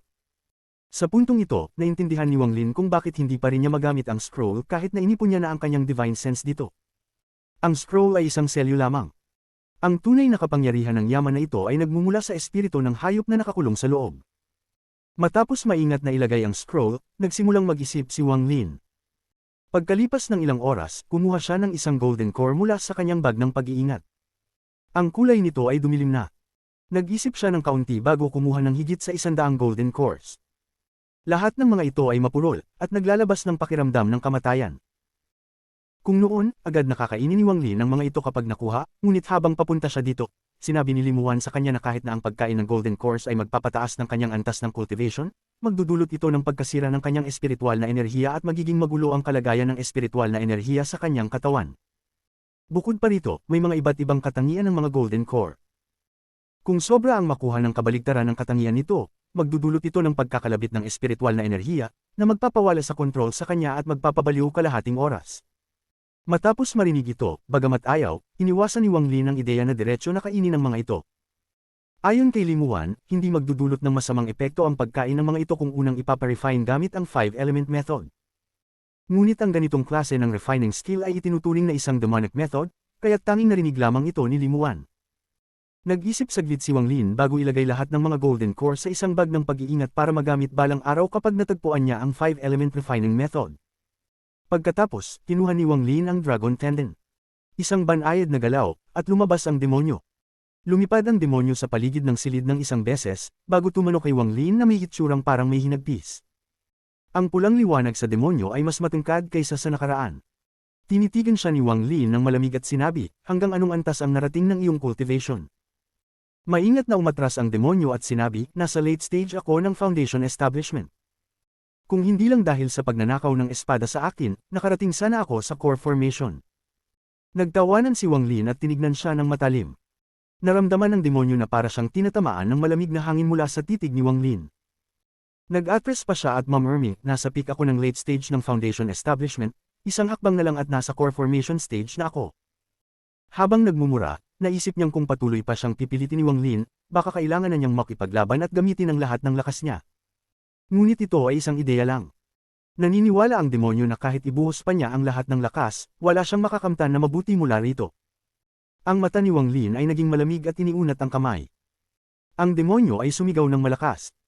Nais niyang umiwas, ngunit nakita niyang may mga formations na nakapalibot sa kanya. Wala siyang magawa kundi ang masaksihan ang sarili niyang pagkakahuli at paglapit kay Wang Lin. Hinukay ni Wang Lin ang katawan ng demonyo. Unti-unting lumabas ang mga piraso ng pula hanggang sa makita ang isang golden core na lumitaw sa katawan ng demonyo na parang gas.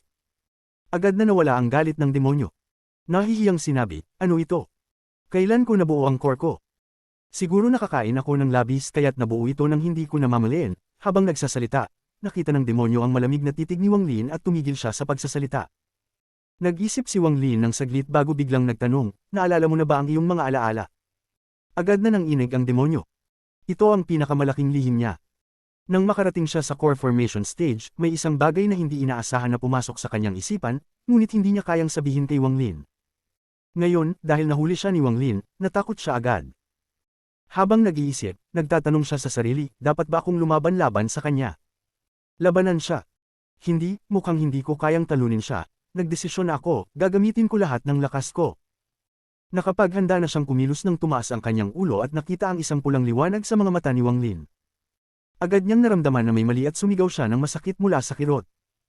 Ang berdeng usok ay lumabas mula sa kanyang katawan at kahit ang kanyang golden core ay sumikip. Ang G-Realm Divine Sense ni Wang Lin ay hindi ganito kalakas dati, ngunit siya ay dating Soul Devourer. Ang presyon at mga kakayahan ng isang Soul Devourer ay naruroon pa rin. Ito ang pinakamalaking kahinaan ng demonyo. Pagkatapos sumigaw ang demonyo ng ilang sandali, inalis ni Wang Lin ang kanyang G-Realm Divine Sense. Ang demonyo ay tumayo doon, nanginginig. Lahat ng bakas ng paglaban ay nawala. Sa halip, ipinakita niyang angking pagsunod. Wala siyang kinatatakutan kundi si Wang Lin. Kung ipinagpatuloy ni Wang Lin ito ng kalahating oras, tiyak na ang bagong golden core ng demonyo ay magbabasag. Tahimik na sinabi ni Wang Lin, ilabas mo ang lahat ng kaluluwang iyong nakain. Kabanata 157. Agad na naging matamlay ang mukha ng demonyo habang unti-unting nilulunok ang isang kaluluwa pagkatapos ng isa pa.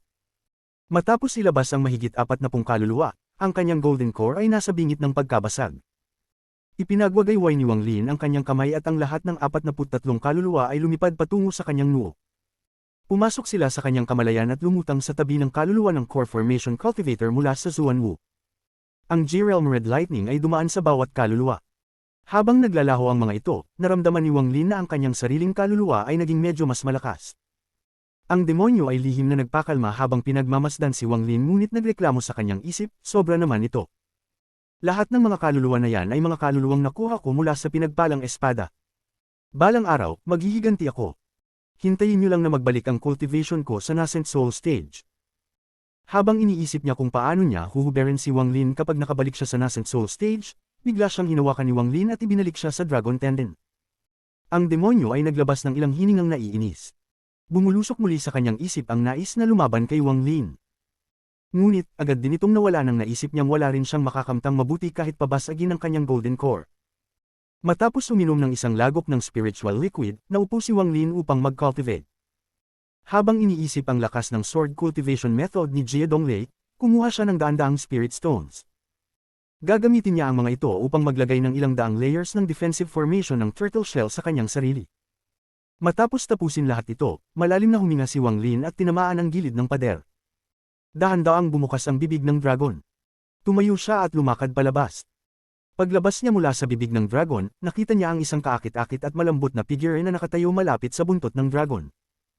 Ang ekspresyon ni Limuan ay mukhang pagod, ngunit ang mga mata nito ay kumikislap habang nakatitig sa isa sa mga kaliskis sa buntot ng dragon. Si Xiang Guanmo ay nakatayo sa tabi niya, may hawak na kumikislap na perlas upang magbigay ng liwanag. Tahimik na nanatili si Wang Lin. Ang kanyang pagsasara ng pintuan para mag-cultivate ay hindi tumagal ng matagal, ngunit mula sa hitsura ni Limuan, hindi siya umalis. Bumantong hininga siya sa kanyang isip habang tumalon pababa. Ang kanyang katawan ay dumulas pababa sa katawan ng dragon at lumapag sa likod niya. Nang makita ni Xiang Guanmo si Wang Lin, agad niyang binigyan ng mas maraming spiritual energy ang perlas upang mas magliwanag. Pinilit din niyang magpawis sa noo upang magmukhang nakafocus siya. Pinanood ni Wang Lin ang kanyang delikadong mukha habang ginagawa ang seryosong ekspresyon. Ang kanyang mga kilay na kasing ganda ng isang painting ay nakakunot, at kinakagat ang kanyang ibabang labi habang maingat na tinitingnan ang mga kaliskis. Isang banayad na hangin ang dumaan at tinangay ang ilang hibla ng kanyang buhok. Ang boses ni Wang Lin ay malumanay habang mabagal niyang sinabi, "Pumunta na tayo, ibabalik kita sa bahay." Nanginginig ang mga daliri ni Limuan. Itinaas niya ang kanyang ulo patungo kay Wang Lin at tinignan siya ng matagal bago pabulong na sinabi, "Talaga bang ibabalik mo ako?" Iwasan ni Wang Lin ang titig ni Limuan at tumango. Tumawa si Limuan, ngunit ang tawang iyon ay may kasamang konting panghihina. Tumayo siya, inayos ang kanyang mga damit, at sinabi, "Bigyan mo ako ng 3 araw, okay lang." Tumingin si Wang Lin sa kanya ng isang beses bago lumutang pabalik sa ulo ng dragon at naupo sa lotus position. Kinuha ni Limuan ang isang piraso ng jade mula sa kanyang bag ng pag-iingat at inilagay ito sa kanyang noo. Matapos isulat ang pattern ng mga kaliskis na naaalala niya, tumingin siya kay Xiang Guanmo at kalmadong sinabi, "Maghanda ka ng silid para sa akin." Agad na sumang-ayon si Xiang Guanmo. Naramdaman niyang mali ang nakita niyang relasyon ng fiend at ng batang babae na akala niya noon. Sa loob ng silid, tahimik na naupo si Limuan sa lupa habang dumaan ang mga tanawin mula sa mga nakaraang taon sa kanyang mga mata. Mula nang siya ay tinutugis ng Core Formation Cultivator mula sa Zuanwu, hanggang sa maligtas ni Wang Lin, at magsama silang tumakas. Tapos ay tinutugis sila ng mga apoy na hayop at dumaan sa mga hayop ng apoy papunta sa Sea of Devils. Gumawa ng yungib kung saan nakatutok siya sa alchemy at nakatutok si Wang Lin sa cultivation. Hanggang sa umalis siya ng 3 taon at dinala siya pabalik ng Peel Furnace. Nang bumalik siya, tinutugis siya ng mga Core Formation Cultivators. Nakamtan niya ang Core Formation stage at nagbukas ng landas ng dugo. Nang makarating si Wang Lin sa Core Formation stage, isang mahina at batang babae tulad niya ang lumabas upang harapin ang mga demonyong cultivator sa Core Formation mag-isa. Nang malapit na niyang kitilin ang sarili, biglang lumitaw si Wang Lin at iniligtas siya. Hindi niya maipaliwanag ang biglaang pagbabagong iyon. Dahil dito, nanghina ang kanyang katawan at malapit na siyang matamba nang mahawakan siya ni Wang Lin. "Huwag kang gumalaw. Dala kita upang pumatay." Ang mga salitang ito ay patuloy na umuukit sa tenga ni Limuan. Habang iniisip ang mga salitang iyon, dumating ang maraming komplikadong damdamin sa kanyang puso at namula ang kanyang mukha. Sa buong daan, iniisip niya ito ng paulit-ulit at hindi niya napigil ang magbigay ng mapait na ngiti. Ngunit habang pinapatay ni Wang Lin ang kanyang daraanan, naging mabigat ang mga salitang iyon sa kanyang puso. Babulong-bulong si Limuan, dala kita upang pumatay, ang kanyang mga labi ay kumirbal sa isang mahinhinang ngiti habang huminga ng malalim. Ang ibang tao ay dadalhin ako upang manood ng magandang buwan o ng paglubog ng araw, ngunit siya ay dinadala ako upang pumatay. Pagkatapos ng ilang sandali, siya ay huminga ng malalim at bumulong, sa mga nakaraang taon, hindi siya nagtanong tungkol sa pangalan ko at hindi ko pa rin alam kung ano ang pangalan niya. Siguro sa kanyang mata, hindi mahalaga ang pangalan ko. Ang mahalaga ay marunong akong mag-alchemy, ngayon na ang mga pill ay natapos na, siguro nawala na ako ng halaga. Nang maisip ito, lalong tumindi ang mga komplikadong damdamin sa kanyang puso hanggang sa maging isang matinding sakit. Isang daloy ng dugo ang tumulo mula sa sulok ng kanyang bibig. Ang guhit ng dugong iyon laban sa kanyang hindi matitinag na kagandahan ay isang nakakagulat na tanawin. Ang tawag sa kanyang kalungkutan ay isang sad beauty. Pagkalipas ng matagal na panahon, kinagat ni Limuan ang ibabang labi at kumuha ng mga piraso ng jade scales mula sa kanyang bag ng pag-iingat. Kabuoang 18,874 na piraso, kapareho ng bilang ng mga kaliskis sa dragon. Noong una, wala pang sapat na disciple si Jia Donglei upang tumayo sa bawat kaliskis. Ang mga piraso ng jade scales na ito ay bunga ng huling kalahating buwan ng walang tulog na pagsusumikap ni Limuan. Inubos niya ang buong panahot, inirecord ang bawat kaliskis. Ang mental na pagkapagod na naipon niya ay nagkakahalaga ng hindi bababa sa 5 taon ng kanyang buhay. Ngunit hindi na alintana ni Limuan ang mga iyon. Inilagay niya ang mga kaliskis isa-isa at ikinabit ang mga ito. Minsan, binago pa niya ang nilalaman ng mga ito. Una niyang pinagsama ang halos 20,000 piraso ng jade sa 10,000 piraso, pagkatapos ay 5,000 piraso, at iba pa. 3 araw ang lumipas at ang mukha ni Limuan ay mapatla at ang katawan ay napakahina. Pakiramdam niya ay matutambas siya kung magbabalik ang hangin. Lumabas siya ng yungib, samandal sa pader. Hawak ni Wang Lin ang isang bagay na pinag-aaralan niya sa nakaraang 3 araw sa kanyang kamay. Nang lumabas si Limuan, itinago niya ito at tumalon pababa sa harap niya. Nang makita ang mas pagod niyang mukha, nagkunot ang kanyang noo at tinanong, ano ang ginawa mo sa nakaraang 3 araw? Uminom ka nito. Inilabas niya ang isang jade bottle na may 300 patak ng spiritual liquid at inilagay ito sa kamay ni Limuan. Itinago ni Limuan ang jade bottle na parang isang yaman at pag-ulong na sinabi, salamat, senior brother. Ayos lang ako. Pumunta tayo, magtulungan na tayong umuwi. Nag-isip ng matagal si Wang Lin bago inilagay ang kanyang kaliwang kamay sa baywang ni Limuan. Ang katawan niya ay agad na lumipad sa ere at pumutol ng landas sa fog sa kanilang harapan, pagkatapos ay mabilis silang nawala sa kalangitan. Ang plum blossom ay isang eleganteng bagay. Kung may kaunting ginto, magiging sobrang grandioso. Ngunit ang pulang gitna ay nagbabago ng kabuoang pakiramdam ng bulaklak. Mula sa simpleng kagandahan hanggang sa isang nakakamanghang hitsura, mula sa elegante hanggang sa kakaibang anyo. Maraming cultivators ang nag-uusap sa loob ng inn, ngunit nang pumasok ang matandang lalaki, tumigil ang lahat ng usapan. Ilang mata ang tumingin sa matandang lalaki bago ito ibinalik. Matapos pumasok ang matandang lalaki sa inn, hindi siya tumino sa paligid at naupo sa isang upuan malapit sa bintana.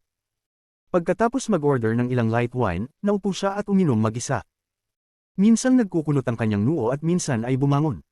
Malinaw na mabigat ang kanyang puso. Sa mga oras na iyon, bumalik na ang mga usapan sa inn. Sa isang mesa, ilang cultivators ang nagpakita ng malungkot na ekspresyon at bumulong. Ang Fin na yan ay pumatay ng daraanan at nakipaglaban kay Jia Donglei ng Fighting Evil Sect ng 3 araw at 3 gabi. Sa wakas, ginamit niya ang isang misteryosong magic treasure upang patayin si Jia Donglei sa isang iglap at pagkatapos ay pinahirapan ang katawan nito ng 7 araw at 7 gabi. Hehe, tingin ko magkakaroon tayo ng bagong amo sa Nandao City. Nagbago ang ekspresyon ng matandang lalaki nang marinig ang salitang misteryosong magic treasure. Isang cultivator na may bilog na mukha ay nagpakita ng pagpapakita ng pag-alala at nagbuntong hininga. Hehe, ano ngayon? Personal kong ang nakita ang fiend na iyon. Nang mga sandaling iyon, puno ng mga katawan ng langit na kanyang inipit. Mahigit sa 1,000 katawan ang hinayla niya sa likod niya. Talaga namang marunong magpasaya ang fiend na iyon. Hawak pa niya ang isang magandang batang babae sa kanyang mga bisig habang lumilipad sa kalangitan. Hindi ko yun malilimutan habang buhay. Nagkunot ng noo ang matandang lalaki at bumulong sa sarili. Isang batang lalaki na may malamlam na mukha ang uminom at ngumisi, dapat kayong tumahimik. Narinig ko na ang taong iyon ay nag-cultivate ng isang napakasamang death spell at galit na galit kapag pinag-uusapan siya. Maging maingat kayo, kapag narinig niya ang mga sinabi ninyo, baka wala kayong libingan. Nang marinig ng matandang lalaki ang salitang death spell, agad siyang nagningning ang mata. Ang batang lalaki ay ngumisi habang uminom ng isa pang lagok. Sa palagay ko, dahil may kill order na laban sa taong iyon, kung nandito pa siya sa Nandao City, tiyak na hindi siya mabubuhay ng matagal. Sa ngayon, wala pang mga nascent soul cultivators malapit sa Nandao City, ngunit kapag kumalat ang balita, maaaring magtungo ang mga nascent soul cultivators dito. Kung ako siya, maghahanap na ako ng matitirhan para sa susunod na 100 araw. Kill order na may 100 araw. Ang mga mata ng matandang lalaki ay kumislap ng mas maliwanag. Agad niyang inabot ang kanyang kanang kamay at ang mukha ng batang lalaki ay agad na naging pula nang ang kanyang leeg ay nahawakan ng isang hindi nakikitang puwersa at hinayla palapit. Batang lalaki, interesado ako sa taong sinabi mo. Maaari mo ba akong bigyan ng detalyadong impormasyon tungkol sa kanya? Kabanata 158. Ang tavern ay biglang tumahimik. Ang mga mata ng lahat ay nakatingin sa matandang lalaki na nakasuot ng berde. Hawak ng matandang lalaki ang batang lalaki at malamig na tinitigan ng mga ibang tao. Mga mata na parang kidlat. Ang tatlong salitang ito ay pumasok sa isip ng mga cultivator sa paligid. Pakiramdam nila na parang sila'y binabalikan at binabagsakan ng isang balde ng malamig na tubig. Ang isang cultivator sa early stage ng core formation ay agad na nahulog ang kanyang tasa at mabilis na ibinaba ang kanyang ulo, ang kanyang mga mata ay puno ng takot. Sekretong napailing siya, ang pakiramdam na ito, sigurado akong nascent soul ito. Ibinaba ng matandang lalaki ang kanyang mga mata at binitiwan ng batang lalaki. Ang leeg ng batang lalaki ay may itim na pasa. Nagbuhos ang matandang lalaki ng isang tasa at uminom. Dahan-dahan niyang sinabi, sabihin mo, paano nangyari ang lahat ng ito? Ang batang lalaki ay hindi na yumalulong. Sa kanyang late-stage foundation establishment na cultivation, hindi niya kayang makita ang matandang lalaki. Ngunit, sa kanyang mga taon ng karanasan, alam niyang ang matandang lalaki ay nasa mid-stage core formation o posibleng late-stage core formation cultivator. Lumabas ang taong iyon kalahating buwan na ang nakalipas, pinatay ang 10 elders ng Fighting Evil Sect, at hindi malamang kung bakit siya nahulog sa kill order. Ipinaliwanag ng batang lalaki ang lahat ng alam niyang detalye. Isinara ng matandang lalaki ang kanyang mga mata at nagwagayway ng kamay. Ang mga mata ng batang lalaki ay lumaki nang ang buong katawan niya ay naging mist ng dugo, at isang kakaibang hangin ang dumaan at dinala ang mist ng dugo. Ang mga cultivator sa tavern ay natakot. Gusto nilang umalis, pero wala ni isa sa kanila ang unang gumalaw. Nagmuni-muni ang matandang lalaki ng ilang saglit.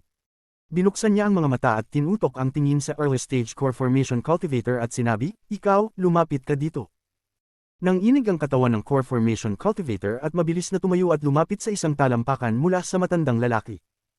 Ang kanyang tinig ay nanginginig habang magalang na nagsabi, "Junior Sumo ay bumabati sa senior. Ano man ang kailangan ng senior, sabihin lang po. Nangako po ako sa aking golden core na lahat ng aking sasabihin ay totoo. Pakiusap, magkaroon po kayo ng awa." Nagbuhos ng isang tasa ng alak ang matandang lalaki.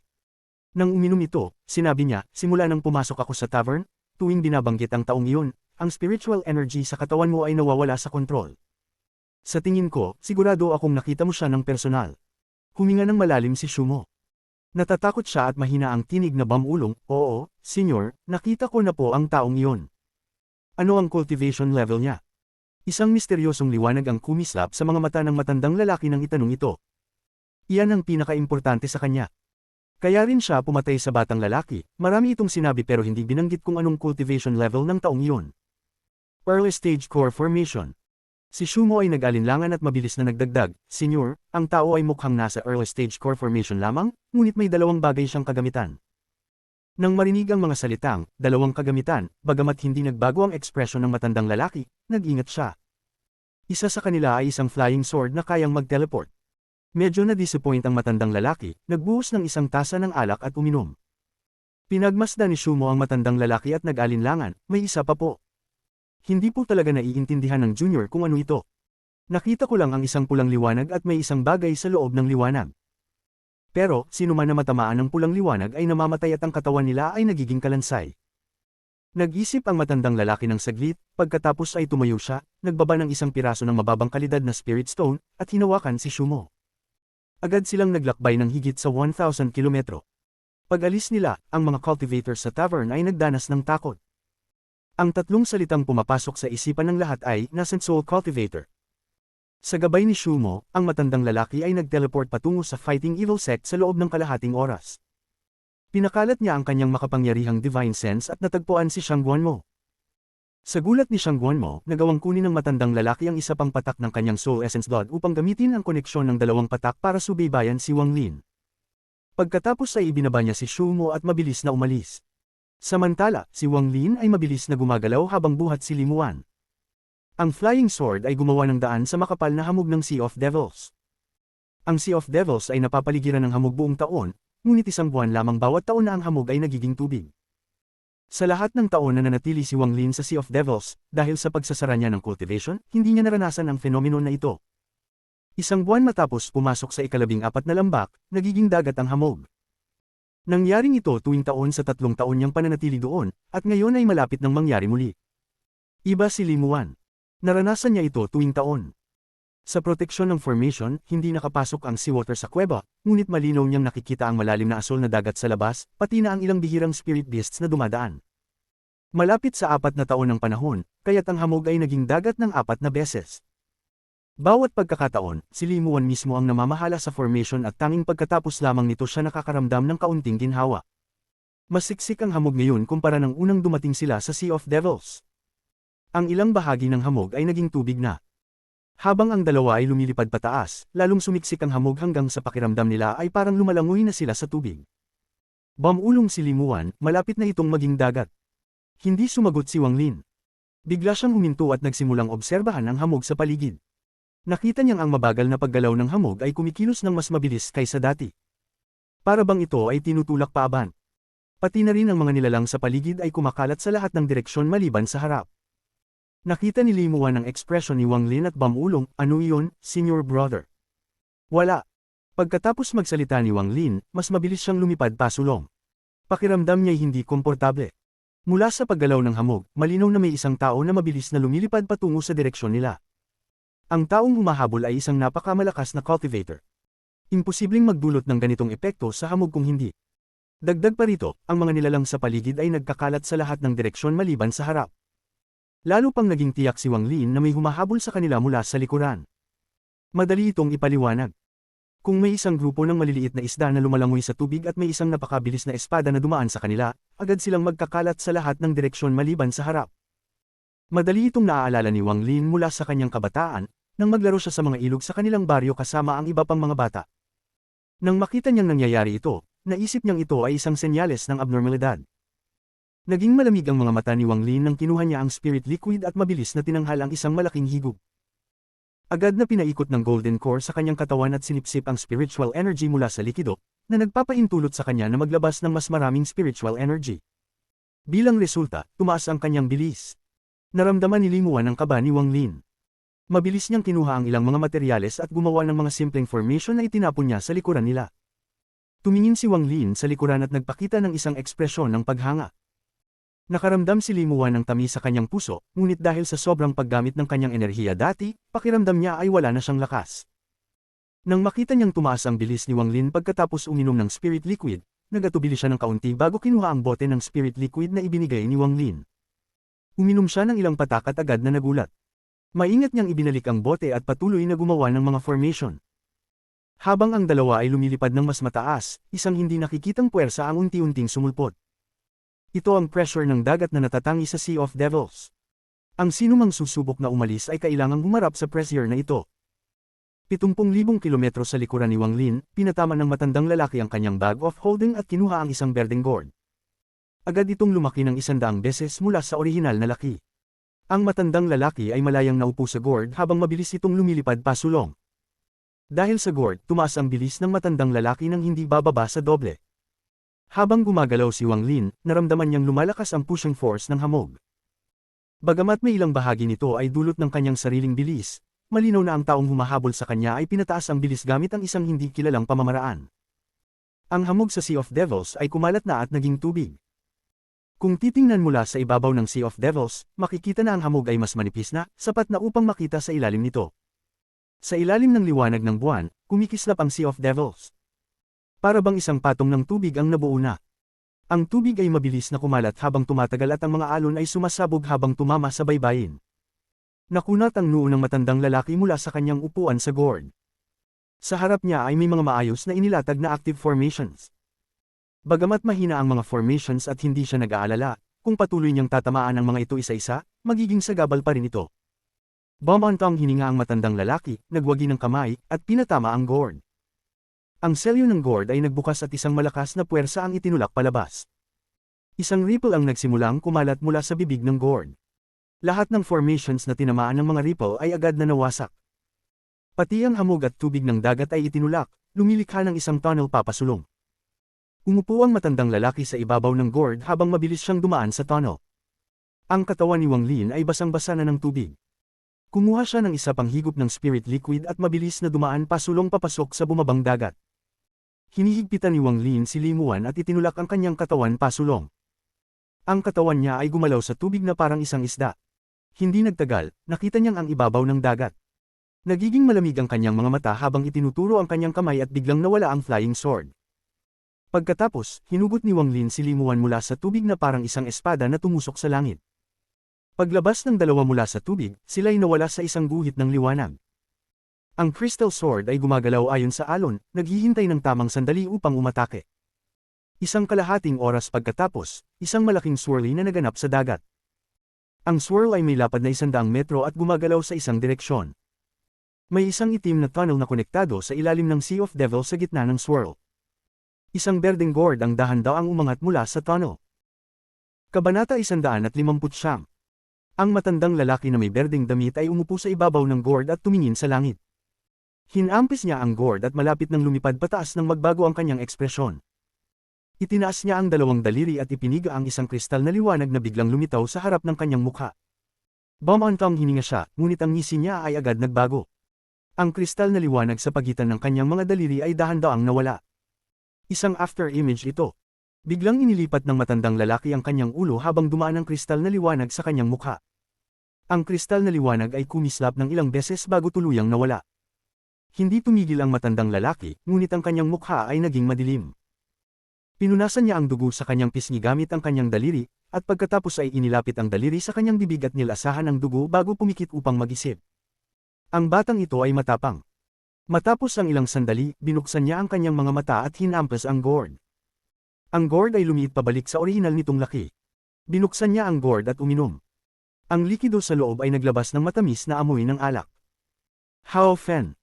Bagamat ang sakuna ng mga fire beasts ay nalutas ng isang bansa na may rank 4 na cultivation, ang spiritual energy doon ay puno ng fire element, kaya't imposibleng mag-cultivate. Dagdag pa rito, ang lupa ay sobrang init, karamihan ng bansa ay natatakpan ng lava at ang mga bulkan ay patuloy na sumabog, kaya't ang mga mortal na kaharian ay naging mga patch ng desyertong lupa. Ang dating Imperial City ay natakpan ng lava at wala nang natirang mga gusali. Walang natirang buhay sa Hao Fen. Ang buong bansa ay parang isang tahimik na libingan. Si Wang Lin at Limuan ay mabilis na lumipad sa buong bansa. Tahimik nilang pinagmumuni ang naging kalagayan ng Hao Fen. Bagamat may mga halo-halong nararamdaman si Wang Lin tungkol dito, kung hindi dahil sa heaven-defying bid na sumipsip ng fire spirit, malamang ay nalimon na siya nito.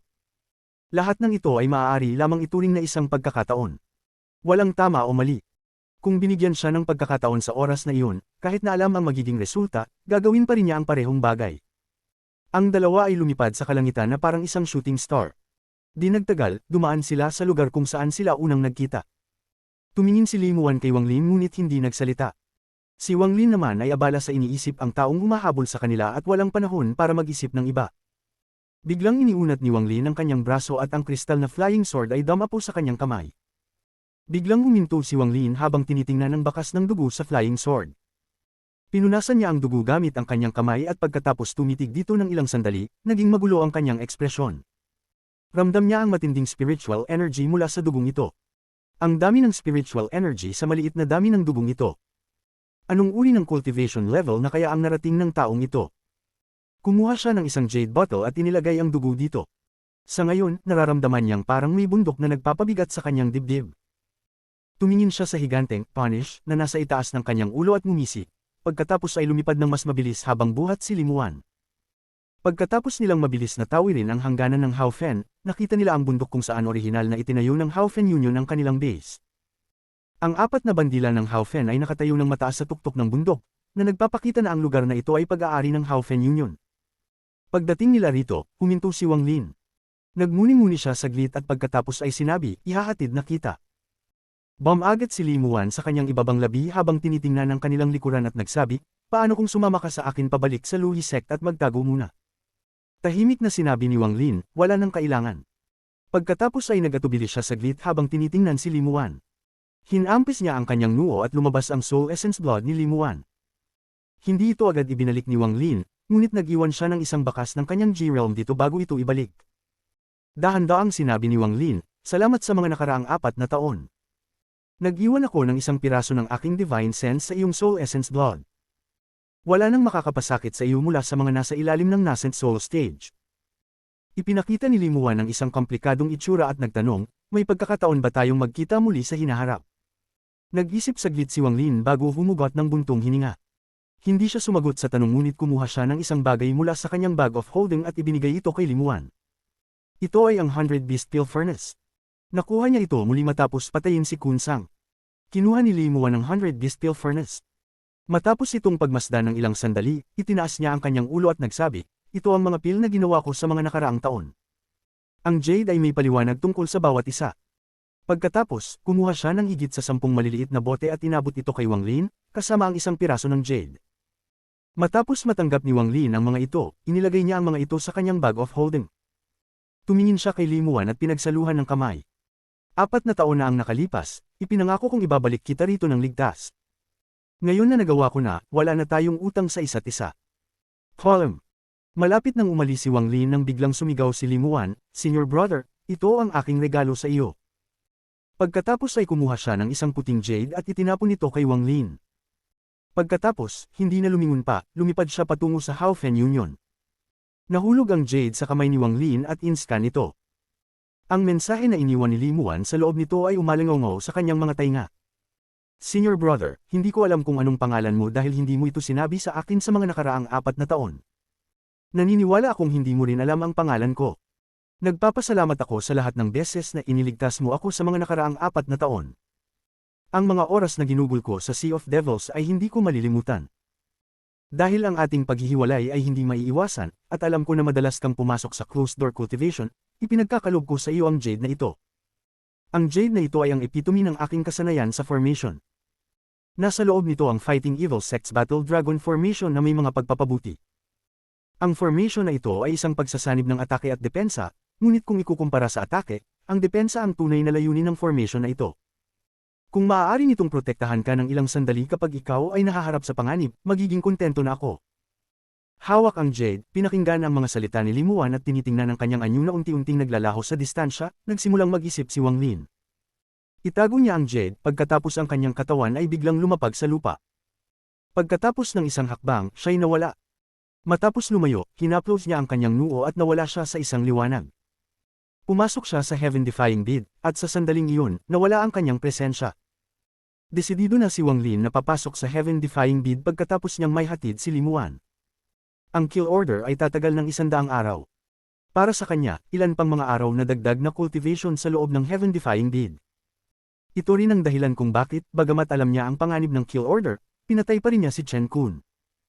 Ang matandang lalaki na humahabol kay Wang Lin ay mabilis na dumating sa Haofen. Dumating siya sa lugar kung saan naglaho si Wang Lin kaagad pagkatapos pumasok sa heaven-defying bid. Ang mukha ng matandang lalaki ay puno ng pag-aalinlangan habang ang kanyang katawan ay bumaba pa sa lupa. Matapos maghanap ng ilang sandali, lumabas siya mula sa lupa na may mas matinding pag-aalinlangan kaysa kanina. Wala. Pati ang koneksyon sa soul blood essence ay nawala. Mukhang may mga lihim ang batang iyon. Sa oras na iyon, bigla siyang tumingin at walang ekspresyon na tinitingnan ng 3 sinag ng liwanag na lumilipad patungo sa kanya. Di nagtagal, dumating ang 3 sinag ng liwanag at lumantad ang isang babae at 2 lalaki. Ang babae ay nakasuot ng pormal na damit. Mukhang napakataas ang kanyang posisyon. Sa kaliwa niya ay isang napakagwapong lalaki na nakasuot ng itim na kasuotan. Ang lalaki ay may kabighabiganing presensya. Sa kanan ng babae ay isang matangkad, pulang mukhang matandang lalaki. Ang mukha ng matandang lalaki ay iba sa karaniwang tao. Ang kanyang mga mata ay parang 2 malaking kampana at ang kanyang mga pupil ay parang 2 naglalagablab na apoy. Tinitigan ng matandang lalaki ang 3 at tahimik na nagtanong, bakit nandito kayong 3? Ang babae ay si Feng Luan, at ang maginoo at matalino na hitsura ng lalaki ay walang dod ang kanyang cultivation partner na siyang senador. Samantalang ang matandang lalaki naman ay isa sa mga nascent soul ancestors mula sa War God Shrine. Ang kanyang cultivation level ay kapareho niyang senador. Tinitigan niyang senador ang matandang lalaki na may takot dahil hindi niya matano ang cultivation ng matanda. Ipinagpag niya ang kanyang mga kamay at nagtanong, ang kasama ninyo ba ay mula sa Zuanwu? Inikot ng matandang lalaki ang kanyang mga mata at nagsabi, "Sino ang kasama mong cultivator? Umalis ka, o kukunin ko ang iyong nascent soul at gagamitin ko ito para mag-refine ng mga treasure." Nagbago ang ekspresyon niyang senador. Tumawa siya ng may pang-asar at nagsimula sanang magsalita nang pinigilan siya ng matandang lalaki.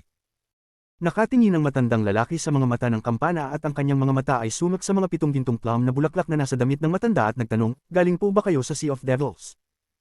Nagkatinginan siyang senador at Feng Luan bago nila tinitigan ang gintong plum na bulaklak sa damit ng matandang lalaki. Nagkunot ang noo ng matandang lalaki at naging iritado. Inilabas niya ang kanyang kamay at itinutok sa kanila. Ang tatlo ay tinulak pabalik. Isang malakas na hangin ang tumulak sa kanila at pinapalayo. Ang mga nascent soul na nasa kanilang katawan ay naramdaman na parang matutulak din sila palabas. Matapos nilang makontrol ang kanilang mga sarili, ang ekspresyon ng tatlo ay naging malungkot at nagtanong siyang senador, "Anong cultivation level?" Tumugon ang pulang mukhang matandang lalaki, "Sa tingin ko, nasa late stage nascent soul siya." Nagkunot ang noo ni Feng Luan at Bam-ulong, "Zhou Bin, ano yung gintong plum flower? Siguro narinig na ninyo ito dati. 300 taon na ang nakalipas, bago ako pumasok sa War God Shrine, naglakbay ako sa Sea of Devils. Ang aking early stage nascent soul cultivation ay sapat na upang mapanatili ang aking kaligtasan hanggat hindi ako pumapasok sa mga delikadong lugar. Ang Sea of Devils ay may kabuuang 999 na mga lungsod, at higit sa 300 sa mga ito ay nasa Inner Sea. Sa mga 300 o higit pang lungsod na ito, 7 lungsod ang tinatawag na Land of Seven Plums. Ang 7 lungsod ay konektado na parang mga talulot ng isang plum flower. Kung titignan mula sa malayo, parang ganun nga. May 7 city lords at ang kanilang mga cultivation level ay hindi matutumbasan. May mga bulong-bulungan na umabot na sila sa soul formation stage, ngunit hindi pa ito napatunayan. Palm 8 ang mukha ni Feng Luan at nagtanong, "Yung taong nakita natin kanina?" Naging seryoso ang ekspresyon ng matandang lalaki at sinabi, "Kung tama ang hinala ko, isa siya sa mga city lords ng isa sa mga 7 lungsod." Ngunit ang mga demonic cultivators ng Sea of Devils, lalo na yung mga mula sa Inner Sea, hindi basta-basta umalis sa Sea of Devils. Hindi ko iniisip na magtatagal siya dito. Nagkatinginan ang tatlo. Ramdam nila ang bigat ng sitwasyon sa bawat isa. Iminumuni nila ang nangyari habang pabalik na sila sa bundok ng Haofen Union. Nararamdaman nila ang aura ng isang banyagang nascent soul cultivator kanina, kaya't dumaan sila para silipin. Ngunit hindi nila inaasahan na ang magiging resulta ay isang taong mahirap kalabanin. Naglakad-lakad ang matandang lalaki sa paligid saglit bago ito huminga ng malalim at nagpalawak ng kanyang divine sense. Hindi na siya magpapalampis ng kahit anong detalye. Maingat niyang sinuri ang paligid mula sa lupa hanggang sa langit. Unti-unting pinapalawak ng matandang lalaki ang kanyang divine sense. Habang siya ay patuloy na nag-iikot, naramdaman niyang umabot ito pati sa Haofen Union. Gayunpaman, hindi siya nag-alala. Ilang beses niyang sinuri ang lugar ngunit hindi pa rin siya nakakita ng anumang bagay. Kabanata 160. Ang duda sa kanyang puso ay lalong tumindi. Nagmuni-muni siya saglit bago siya naglaho at mabilis na tumawid sa Haofen patungo sa isang nakapaligid na bansa, ang Tianmao. Ang layunin niya ay ang Heaven's Tower na nasa gitna ng Tianmao. Ang tao sa loob nito ay isang mensahero mula sa isang mataas na bansa ng cultivation. Hindi lahat ng mga rank 3 cultivation countries ay may Heaven's Tower. Ang Haofen at Xuanwu ay wala nito. Ito rin ang dahilan kung bakit pinili ng Haofen na sakupin ng Xuanwu kaysa sa Tianmao. Dahan-daang lumipas ang panahon habang si Wang Lin ay nag-cultivate sa loob ng heaven-defying bead. Hindi nagtagal, lumipas ang 100 araw. Sa araw na ito, biglang binuksan ni Wang Lin ang kanyang mga mata.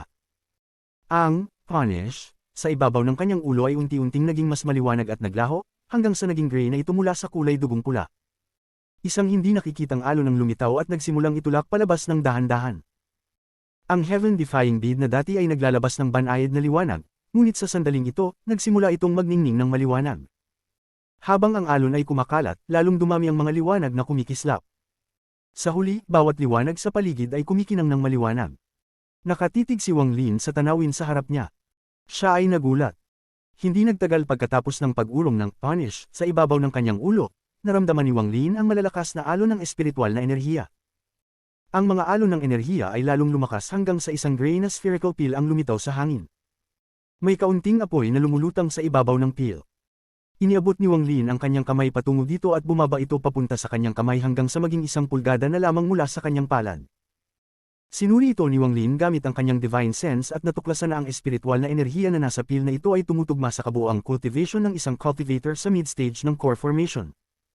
Naisip ni Wang Lin ang impormasyong ibinigay sa kanya ni Limuan tungkol sa kill order. Pagkatapos magmuni-muni saglit, inangat-inat niya ito sa halip na gamitin agad. Nagdesisyon si Wang Lin na itabi ang pill na ito para sa kanyang pagtatangkang magbuo ng nascent soul. Dapat ay tataas ang tsansa ng tagumpay. Ang pagkakataon ng pagbuo ng nascent soul ay mas mababa kaysa sa pagbuo ng kanyang golden core. Ang pangunahing dahilan kung bakit siya nakapagbuo ng kanyang core ay dahil sa Underworld Ascension Cultivation Method at ang pill ni Limuan. Kung wala ang alinman sa mga ito, maaaring hindi siya nagtagumpay sa pagbubuo ng kanyang core at baka natigil siya sa foundation establishment stage. Ngunit may isang mas mahirap na hadlang sa hinaharap, ang nascent soul stage. Napakahirap buuin ang nascent soul. Naniniwala si Wang Lin na kahit pa may talento ang katawan ni Maliang, halos walang pag-asa maliban kung makikita niya ang mga legendary na pills na makakatulong sa pagbuo ng nascent soul, na binanggit ni Limuan. Gayunpaman, halos lahat ng mga pill na ito ay nasa rank 5 o mas mataas na mga cultivation countries, at bihirang lumabas. Bumulong si Wang Lin sa sarili, nascent soul, kahit pa may heaven-defying bid, takot akong kailangan ko ng daan-daang taon para magtagumpay, ang pinakamahalaga ngayon ay makahanap ng bagong cultivation method. Ang Underworld Ascension Cultivation Method ay umabot na sa kanyang lurok at sisitunan ay natutulog pa, kaya't kailangan kong magtiwala sa sarili ko. Ang una niyang kailangang hanapin ay isang cultivation method para sa core formation stage. Ngunit ang pagpili ng cultivation method ay napakahirap. Sa ngayon, ang lahat ng mga cultivation method na mayroon siya ay mula sa mga taong pinatay niya. Bagaman may ilan na angkop para sa isang core formation cultivator, sobrang iba-iba sila kaya mahirap pumili. Hindi ito ang pinakamahalagang aspeto. Ang pinakamahalaga ay nais niyang pumili ng cultivation method na magpapataas ng pagkakataon niyang makabuo ng nascent soul. Nang maisip ito, kumislap ang kanyang mga mata. Mula sa mga alaala ni Maliang, ang divine path ng War God Shrine ay mukhang may ganitong epekto. Gayunpaman, ang ikinaguguluhan ni Wang Lin ay kung talagang may cultivation method na tulad nito ang War God Shrine, bukod pa sa ang mga tao sa kanilang sariling bansa ay sakam, hindi basta-basta iiwan ng mga rank 4 o rank 5 cultivation countries ito. Ngunit ayon sa mga alaala ni Maliang, hindi nakapagpasiklab ng interes ang divine path ng War God Shrine sa mga mas mataas na ranggong cultivation countries. Ito ay nagpagulo kay Wang Lin. Gayunpaman, ang tanging pahiwatig na mayroon siya ay ang divine path na ito. Nagdesisyon si Wang Lin na kailangan niyang makuha ang divine path kahit anuman. Ang divine path na alam ni Maliang ay isang hango mula sa isang nakatatandang may kaalaman sa orihinal na divine path, kaya't ito ay isang peking. Ang nais ni Wang Lin ay ang orihinal na divine path.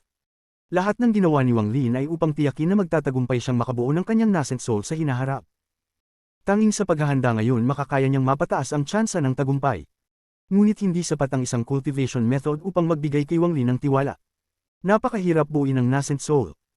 Kailangan pa ring sabihin ang kwalifikasyon para sa isang rank 2 cultivation country upang umabot sa rank 3 ay ang makagawa ng nascent soul. Ipinapakita nito kung gaano kahirap ito. Tumano si Wang Lin ng malalim at bumalik sa kanyang cultivation. Pagkalipas ng ilang araw pa sa loob ng heaven-defying bid, naghanda na siyang umalis. Bago siya umalis, nagpunta siya upang bisitahin si Situnan at ang mga kaluluwa ng kanyang mga magulang. Matapos ang ilang sandaling pagtayo, iniwan niya ang heaven-defying bid. Sa isang lokasyon sa ilalim ng lupa, isang kislap ng bahagharing liwanag ang sumak at si Wang Lin ay lumitaw. Pagkatapos niyang lumitaw, mabilis siyang tumakbo palayo. Kasabay nito, ipinakalat niya ang kanyang divine sense at maingat na minamasdan ang paligid. Madilim na gabi at tahimik ang lahat. Nagmuni-muni siya saglit bago mabilis na tumungo patungo sa Haofen Union. Ngunit bago pa siya makalayo ng malayo, bigla niyang naramdaman ng isang pakiramdam ng panganib mula sa kanyang divine sense. Ginamit niya ang kanyang Earth Escape technique hanggang sa pinakamataas nito upang mabilis na bumaba pa ng mas malalim sa ilalim ng lupa. Mula 300 talampakan hanggang 1,000 talampakan, patuloy siyang bumaba at lalong bumilis ang kanyang paggalaw. Isang matandang boses ang umalingaw sa divine sense ni Wang Lin. Matagal ko nang hinihintay ka, batang ito. Ang ulo ni Wang Lin ay nangilo, ang kanyang buhok ay tumayo, at ang kanyang mukha ay naging malungkot. Nang walang salita, nagpatuloy siya sa pagbaba. 1,000 talampakan, 2,000 talampakan, 3,000 talampakan, 4,000 talampakan, 10,000 talampakan. Diretso si Wang Lin pababa, at habang siya ay lumalalim, naramdaman niya ang isang puwersa na nagsisimulang sumalungat sa kanya, kaya agad siyang nagbago ng direksyon at dumaan ng pailas pababa. Hehe, mabuti na lang at pinahiram ko ito sa isang tao. Mahirap kitang mahuli kapag lumabas ka na sa cross ng lupa dahil sa puwersa roon. Patuloy ang boses sa divine sense ni Wang Lin. Tahimik na nanatili si Wang Lin at bigla siyang nagbago ng direksyon at nagsimulang umakyat. Mula 1,000 talampakan sa ilalim ng lupa patungo sa 100 talampakan, at tumakbo siya patungo sa ibabaw ng lupa at naruroon na ang Haofen Union Mountain Range. Sa sandaling lumitaw siya, tumakbo siya patungo sa bundok. Isang liwanag na screen ang lumitaw sa paligid ng bundok. Sa sandaling tinamaan niya ang liwanag, inilabas niya ang jade ng pagkakakilanlan na ibinigay sa kanya. Dumaan siya ng walang kahirap-hirap sa liwanag at tumingin pabalik. Sa sandaling iyon, isang malaking itim na kahoy na bangka ang lumitaw mula sa ilalim ng lupa. Nakatayo ang matandang lalaki sa ibabaw ng bangka at tinignan si Wang Lin sa kabilang bahagi ng liwanag na screen. Tumanggaw siya at sinabi, "Hindi masama. Napaka-odd ng iyong divine sense. Kahit na inangkop mo na ito sa iyong katawan, medyo kakaiba pa rin. Mukhang ninakaw mo ang katawan na ito. Batang ito, sumama ka sa akin. Hindi ka ligtas dito." Ang mukha ni Wang Lin ay naging malungkot habang tahimik siyang ngumisi. Ang labi ng matandang lalaki ay gumalaw at nagpakita ng isang kakaibang ngiti. Dahan-dahan niyang ipinatong ang kanyang kanang kamay sa liwanag na screen, nagkaroon ng ilang bitik bago tuluyang nabasag ang buong screen ng liwanag. Ang buong bundok ay yumugyug, nag-alsa ng maraming alikabok at lupa. Ang mga nascent soul cultivators ng Haofen Union ay lumipad palabas isa-isa, takot na takot. Lumiit ang mga mata ni Wang Lin. Tumalikod siya at bumalik sa ilalim ng lupa upang muling makatakas. Ang matandang lalaki ay ngumisi at malapit nang maghabol ng isa sa mga nascent soul cultivators ng Evil Devil sect ang naglakas loob at nagtanong, "Fellow cultivator, bakit mo winasak ang proteksyon ng formation ng aming sekta?" Ang taong ito ay naruroon na ng 3 buwan. Hindi siya gumawa ng marami karamihan sa mga pagkakataon kundi pagmasdan lang ang paligid gamit ang kanyang divine sense. Ang kanyang divine sense ay malakas at ikinagulat ang lahat ng nascent soul cultivators na naruroon. Sikretong sinusubaybayan ng mga cultivators ng Haofen ang matandang lalaki. Ngayong araw, nakita nila ang isang disipulo ng Haofen Union na papalapit, ngunit bago pa nila magawang suriin ng mabuti, nagulantang sila ng sirain ng matandang lalaki ang proteksyon ng formation ng kanilang sekta sa isang pindot lamang ng kanyang palad. Kung papayagan nila itong mangyari, mawawala ang dangal ng Haofen Union. Ngayon ay ang turno ng Evil Demon sect na magbantay sa bundok, kaya't ang nascent soul cultivator na ito ang naglakas loob na magtanong. Sa ganitong paraan, naipahayag ang kanilang posisyon tungkol sa isyong ito. Kung sasagutin man ng matandang lalaki o hindi, hindi na nila pipilitin pang itanong ito. Tinitigan ng matandang lalaki ang mga cultivators ng Haofen at nagsabi ng isang salita, "Scram." Ang isang salitang ito ay nagpadala ng isang malakas na shockwave na umalingaw sa mga tainga ng mga cultivators. Pagkatapos dumaan ng sound wave, ang matandang lalaki ay nawala ng walang bakas. Nagtinginan ng mga cultivators sa isa't isa. Ang ilan sa kanila ay dumudugo mula sa kanilang mga bibig at ilong. Wala ni isa sa kanila ang nakapagsalita. Ngunit hindi nagtagal, bumalik ang matandang lalaki. Ang kanyang mukha ay seryoso at nakatingin siya sa bundok. Isinara niya ang kanyang mga mata at biglang binuksan ito, habang ang kanyang makapangyarihang divine sense ay kumalat. Sinuri niya ang bawat isa sa mga tao sa bundok at kahit ang 1,000 talampakan sa ilalim ng lupa. Habang mas lalo niyang sinuri, mas lalong nagbuntong hininga ang kanyang noo. Sa wakas, ang kanyang katawan ay gumalaw at mula sa isa ay naging 2, at mula sa 2 ay naging 4. Ang 4 na magkaparehong matandang lalaki ay naghiwa-hiwalay at pumunta sa 4 na direksyon, bawat isa ay nagsuri gamit ang kanilang sariling divine sense, ngunit wala pa ring nakita. Ang matandang lalaki ay commandant ng lupa at ang kanyang 3 avatars ay nagpunta sa 4 na sulok ng Xuanwu. Ang kanilang divine senses ay nagkonekta at pinalibutan ng buong bansa. 3 taon na lang ang natitira. Batang ito, sa 3 taon na ito, ako, ang 8th Extreme Demon Lord, ay pag-aaralan ko ang Xuanwu upang hanapin ka.